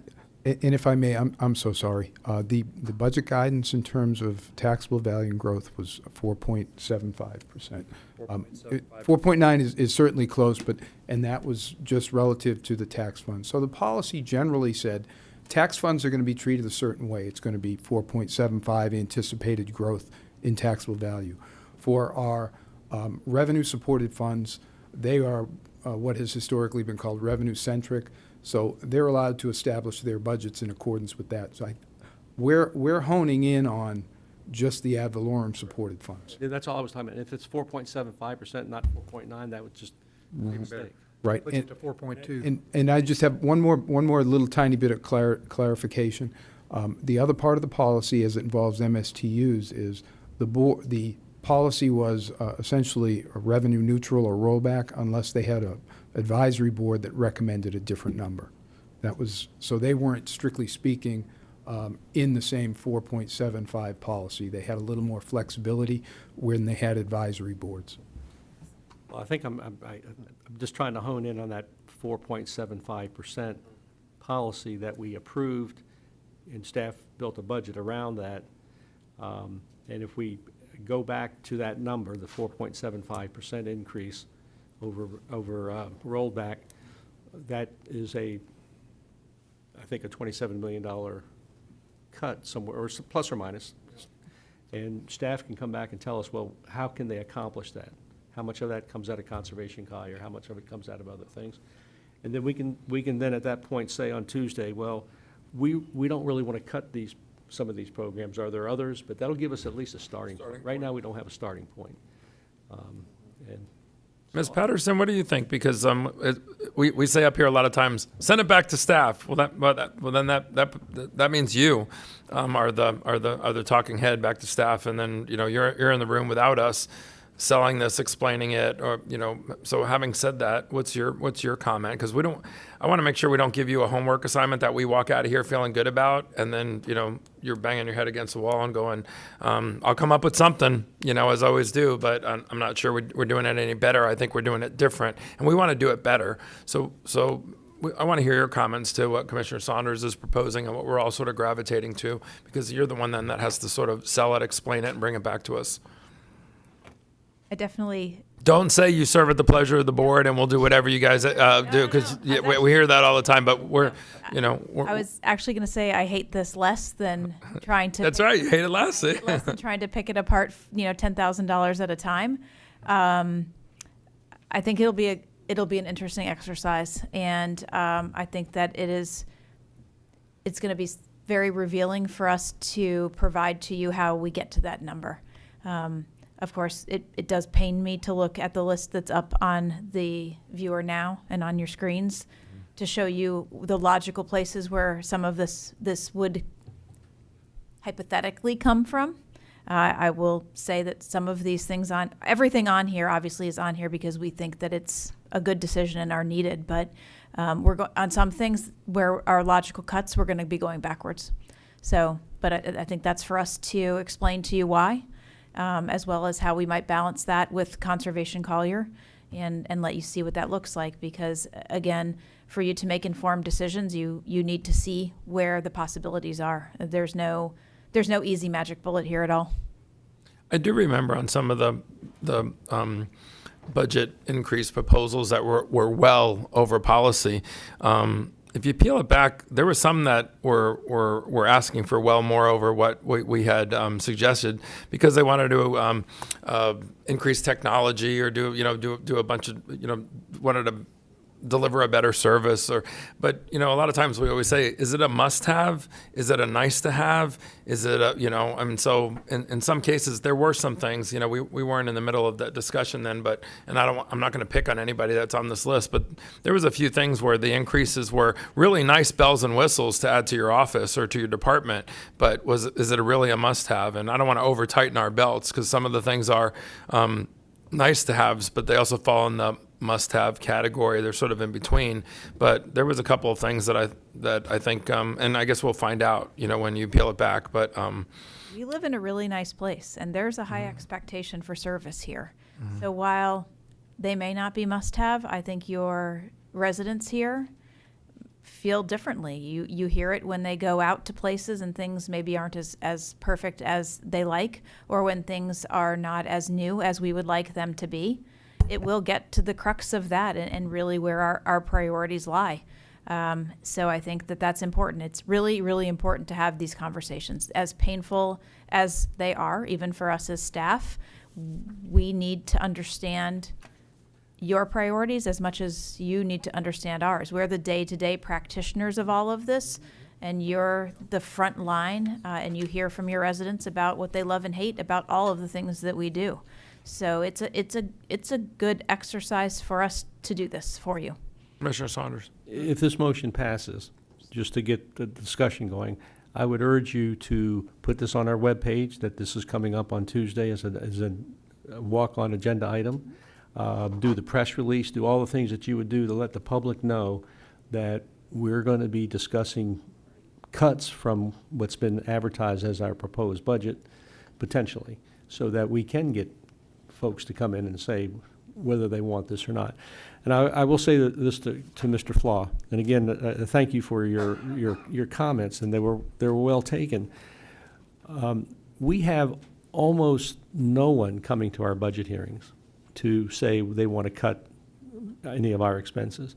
Last year, we had, I think, 4 people, 2 couples from California that said in California, taxes are a horrible word, and they wanted to cut our millage rate, but they really had no basis for it. It was just simply they bought a new home and taxes are higher on a new home, and so we didn't pay a whole lot of attention to them. But the point is that most of the time, we have people coming to these meetings and saying, we want you to spend more money. We had the big debate with animal services one year, but we've never really had any push by the general public to come in and say, taxes are too high, we want you to reduce them. And so I think the manager is correct that most people really appreciate the beauty of this community and they want to keep it that way. And I think maybe that's part of the discussion on Tuesday is what does the public really want from us? Because I don't hear many comments about reducing taxes. I've gotten 1 or 2 emails this time, but that's really about it. And so advertise it. Let people know we're going to be talking about this. Yes, sir. Commissioner McDaniel. And when we have this item come up next week, there again, I don't want to put us back into that UFR gig ever again. I don't want to do that ever again. And I think if we engage more and engage the public, we'll get opinions from the folks that live here. If we have more discussions with regard to these budgets and these processes and what priorities are picked as being important and not. So the engagement of the community, I concur with Commissioner Saunders, is imperative. So, and if we do these discussions more than at 8:30 at night on one of the 2 budget hearings that we actually have, that was one of my thoughts with expansion of the board's schedule throughout the summer, was to have these more in-depth conversations during our extra meeting times that we had appropriated for this board.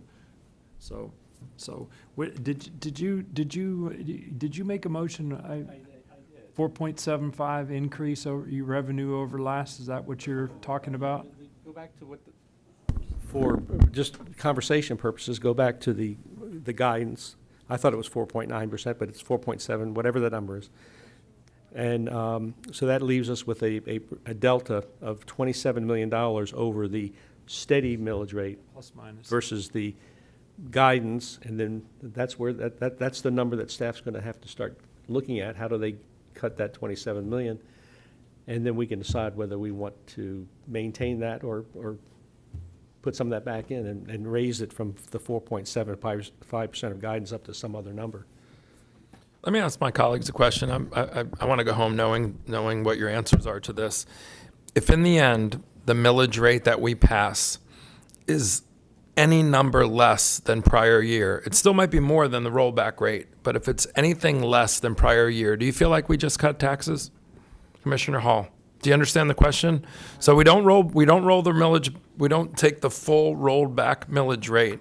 But if in the end, after we juggle all these numbers here, we pass a millage rate that is anything less than the prior year's millage rate, do you feel like we just cut taxes? No, I don't, but I hate it less. Okay. Commissioner McDaniel. Yes. Yeah. Commissioner Saunders. Yes, and I will tell folks that we cut taxes. Commissioner Cole. Mr. Flaw may disagree with that, but I will. Commissioner Cole, what do you think? I think we cut taxes. Yeah, because even though it would, even the proposed rolled back millage rate gives us more money because of the way the economy is, the land race, the overall evaluation. But I really focus just on the millage rate, and it goes back to sort of what Commissioner Hall said in the beginning. It's like, what are we charging people? And to me, if in the end, I mean, the rolled back millage rate is, it's great and wonderful to pat ourselves on the back if we defaulted to that. But I can tell you that, you talk about history, and Commissioner Saunders gave us a good history lesson that, be careful what you do, because there's going to be 5 people up here well after us at some point that'll be looking back on what we did today or over the next couple of weeks. And if we don't do it right, if we take too big of a bite out of that elephant, people are going to be paying for it. So, and I know we have 5 smart people up here right now that don't want to do that, but I would sleep well at night feeling if we went to any number less than the prior year millage rate, we just cut taxes. And I think most people would look at it that way. But even if it's $20 a house, it's $20. Yeah, absolutely. County Manager, do you feel like you have enough to go on? I know we have a motion here and we can finalize it with a second and then a vote, but before we do that, questions, comments, anything? I don't believe so. I'll look at Mr. Finn and see if he has any questions. Not really. The numbers may move around a little bit relative to what we're talking about. We're going to identify the margin between where we are today and the policy. We're going to scrutinize that ourselves. And I think the county manager is going to make some recommendations in areas she may be willing to adjust, and we'll bring that back to you as a walk-on item on Tuesday. Okay. Advertise. Yes, sir. We'll place it on our Advertise it so website. the public knows about it. Yes, sir. Okay. Before I go to Commissioner McDaniel, County Attorney, any comments that you have? Anything that might help us go into the future with what you've heard today? No, I mean, today you're just setting the tentative millage, and that is going to be what Chris will be doing next. And then you have some time to figure out whether or not you want to reduce it. Let me make sure that there's some clarification here.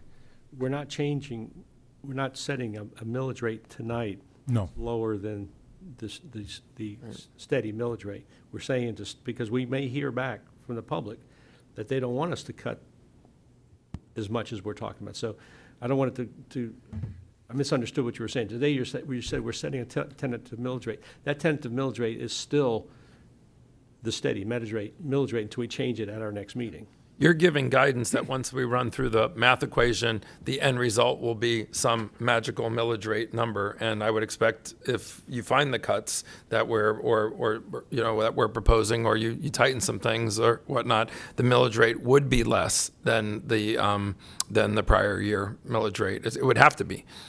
My master's degree is in magic. There's no. Yeah. Yes, sir, but tonight we're not going to guess what that number is. Right. Well, none of us know what that number is. Right. So when you come back and we say yes, no, yes, no, yes, then somebody's going to do the math and it's going to spit out a millage rate number, and it's going to be somewhere between the prior year millage rate and the rollback rate, probably, right? No, it's going to be somewhere between the standard the steady. The proposed, I'm sorry, yeah. Steady absolutely. millage rate. Right. And the guidance. Yeah, I got you. Right. And we don't know what that number is because we haven't decided anything, but it'll be something less. And I think we're in good shape. I think Commissioner McDaniel wants to talk about Rock Road again. Sir, go ahead. Commissioner McDaniel. You keep it up. You keep it up. I'm going to We tease because we love. We have a lady on the line right now. She lives on Rock Road. She wants to talk to her District 5 Commissioner. all three people watching are going to hear what I have to say. Sir, the floor is yours. I just want to say this out loud. I'm looking at this from a very simplistic standpoint. We collected $529 million in tax last year. For this page 13 of my budget book that may be dated. Chris? If I may, the actual tax last year was 542. collect. So that number you're looking at is the adjusted tax dollars, which is a number that comes from our trim forms, and Okay. there's some deductions in there. 542. And the proposed collected dollars with the rate neutral amount are how much? 615. So that number stays the That same? number stays as- the same, is and so does your in here, so rollback number. And the rollback stays the same, 553? Correct. All right. 615.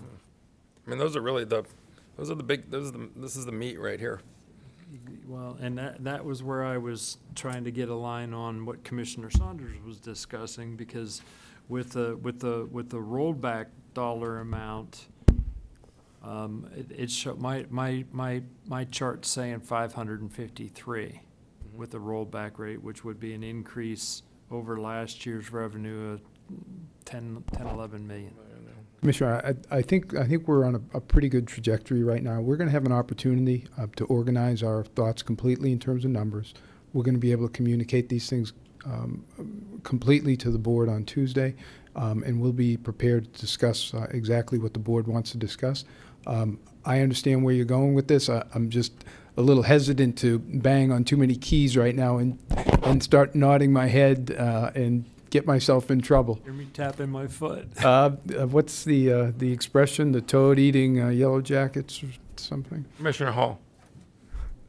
I just want to, I've appreciated the discussion. I'm not being just dogmatic about, I will not raise taxes. I'm listening, and I like the discussion. And I'm not being short-sighted. I just want to see us start turning this ship, this massive government-funded ship, in a better direction. And that's what I just want to get a head start with this year, is to see what we can do, and then that allows us to go to work to really dig in and do the hard stuff.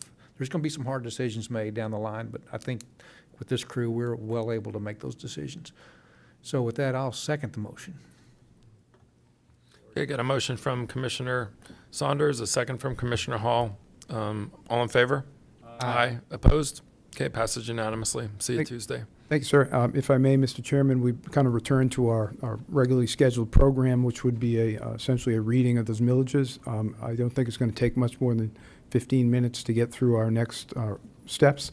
And if that pleases the chair, we'll go forward with that. I just asked you one question, just because we're all making notes, and we'll all come back here on Tuesday. Explain to me again why that 529 wasn't correct, and I'm not saying it's incorrect, but why it's really 542, because that's $20 million difference. So why isn't the type number 542? You're talking about the 529 and the adjusted carrier dollars. Right. When they calculate that for the purposes of the trim process, they remove the TIF district, the tax associated with our TIF districts, which include our CRAs and the city of Naples included, and the innovation zones. Why do they do that?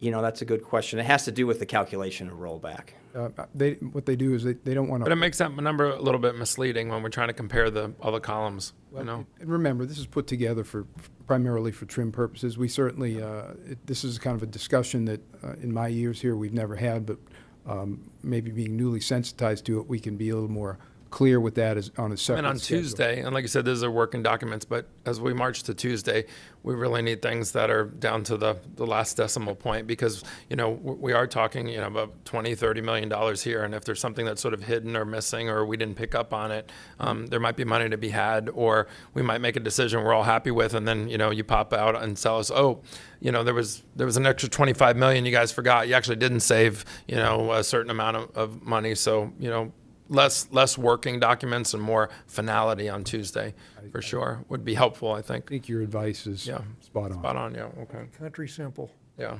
okay. With that, good, Mr. Attorney? I think we need to do the kabuki dance, but Very yes. good. We'll see if we can get to that right now.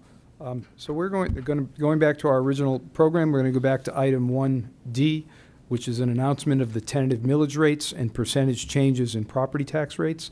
Pursuant to this requirement, Chris is obligated to announce the tentative millage rates, the percentage change, and the rollback rate into the record.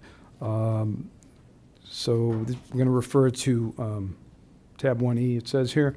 Then you'll find the resolution providing for the tentative 24 millage rates.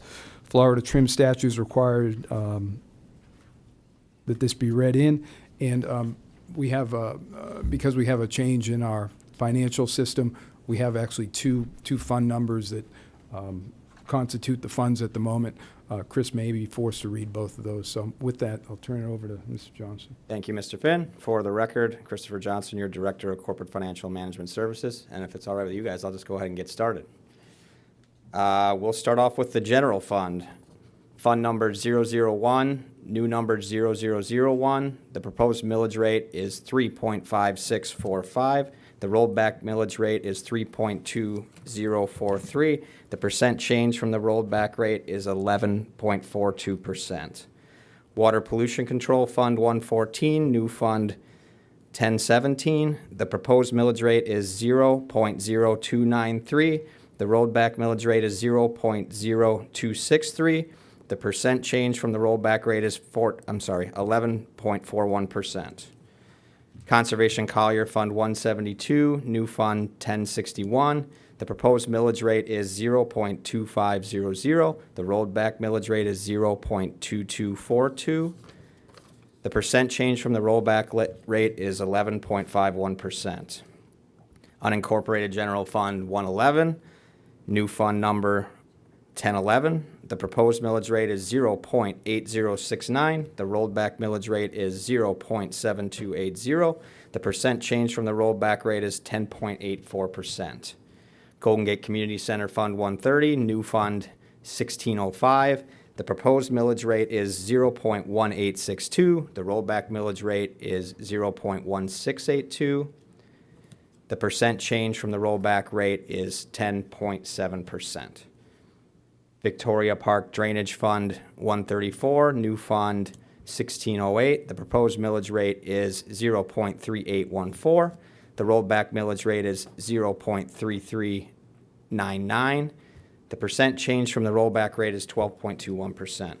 Naples Park Drainage Fund 139, new fund 1613. The proposed millage rate is 0.0041. The rolled back millage rate is 0.0035. The percent change from the rollback rate is 17.14%. Vanderbilt Beach MSTU Fund 143, new fund number 1617. The proposed millage rate is 0.5000. The rolled back millage rate is 0.4629. The percent change from the rollback rate is 8.01%.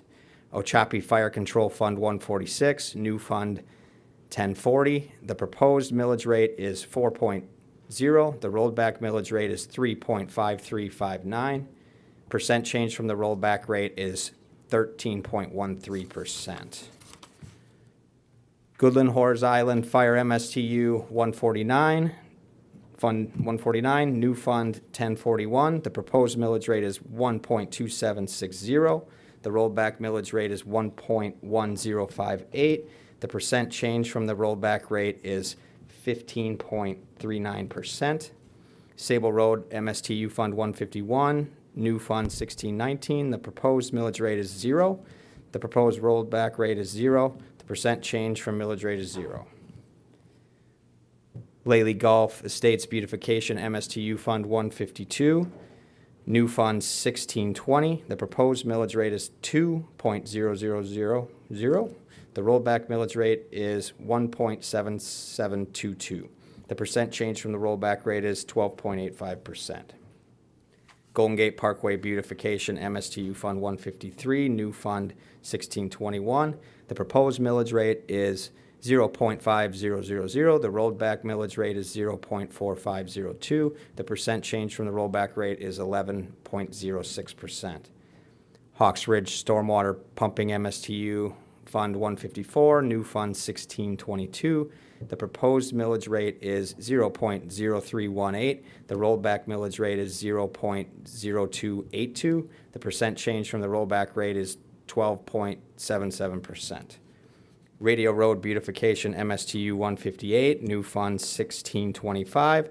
The proposed millage rate is 0, the rollback millage rate is 0, and the percent change from rollback is 0%. Forest Lakes Roadway and Drainage MSTU Fund 159, new fund number 1626. Proposed millage rate is 4.0000. The rolled back millage rate is 3.5076. The percent change from the rollback rate is 14.04%. Immokalee Beautification MSTU Fund 162, new fund 1629. The proposed millage rate is 1.0000. The rollback millage rate is 0.9613. The percent change from the rollback rate is 4.03%. Bayshore Avalon Beautification MSTU Fund 163, new fund 1630. The proposed millage rate is 2.1104. The rollback millage rate is 2.0971. The percent change from the rollback rate is 0.63%. Haldeman Creek Dredging MSTU Fund 164, new fund 1631. The proposed millage rate is 1.0000. The rollback millage rate is 0.8996. The percent change from the rollback rate is 11.16%. Rock Road MSTU Fund 165, new fund 1632. The proposed millage rate is 0.8109. The rollback millage rate is 0.8109. The percent change from the rollback rate is 0%.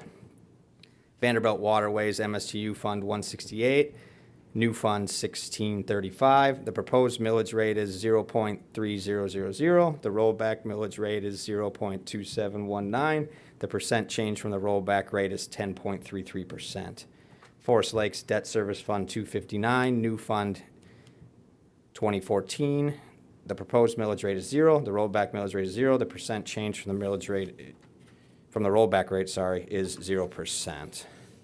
Blue Sage MSTU Fund 341, new fund 3080. The proposed millage rate is 3.0000. The rollback millage rate is 2.8835. The percent change from the rollback rate is 4.04%. Collier County Lighting Fund 760, new fund 1601. The proposed millage rate is 0.1025. The rollback millage rate is 0.1025. The percent change from the rollback rate is 0%. 42nd Avenue Southeast MSTU Fund 761, new fund 1637. The proposed millage rate is 1.0000. The rollback millage rate is 0.7805. The percent change from the rollback rate is 28.12%. Palm River Sidewalk MSTU Fund 1638. The proposed millage rate is 0.5000. The rollback millage rate is 0, as this is a new fund. There's no change from the rollback rate. Pelican Bay MSTBU Fund 778, new fund 1008.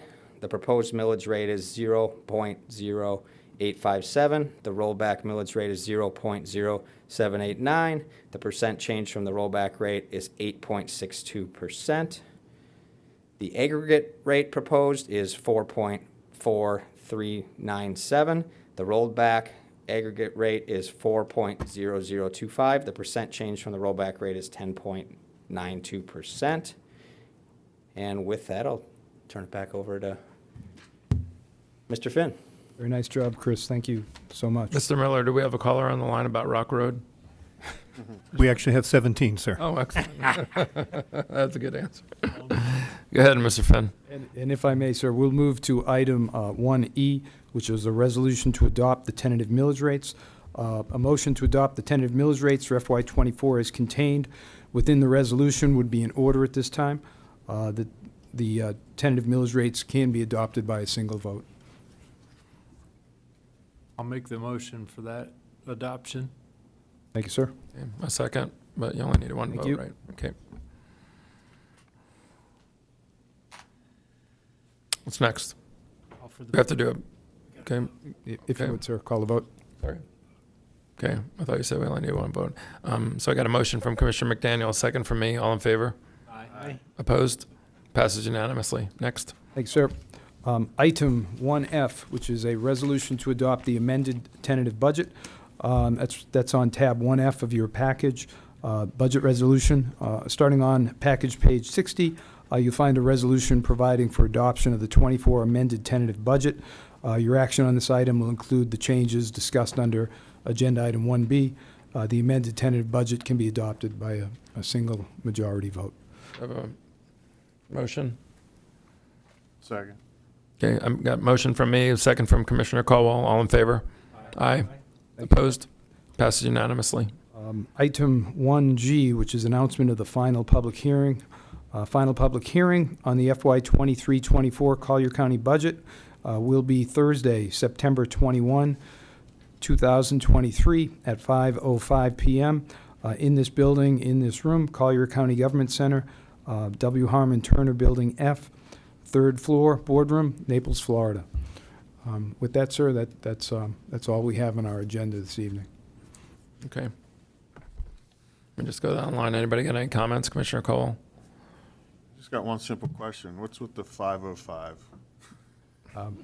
That's a legacy, sir. I don't know that it's statutorily required, but I'm going to go with it for now. It is required to be after 5. Oh, okay. Thank you. There you go. If we had started at 5 o'clock, we'd be out of here by now. Commissioner Saunders, do you have any closing comments? I don't have anything to add. Okay. Commissioner Hall? No, sir. Commissioner McDaniel? Just one comment. I want to say thank you to all of you. It was brought up tonight by the public that we have a lot of difficult decisions to make, and there are going to be many more that come at us in the next couple of weeks before we ultimately adopt our budget. But when I was going to get an extra cup of water, one of you asked a question with regard to the distinguishment for the actual revenues in comparison to, or what we collected in comparison to what was on our chart. And one of the things that Ed said was that that had never really come up in a discussion before. And I appreciate the discussion. Yep. Very, very much. I was just going to close by saying you have 5 commissioners up here that actually do the math, read the documents. We don't always vote the same way, but I think Commissioner McDaniel said it best, where we can talk about what we've signed and pledges and talking to people, and those all matter. I'm not dismissing those at all, but in the end, our job is to do what's best for the county and the citizens.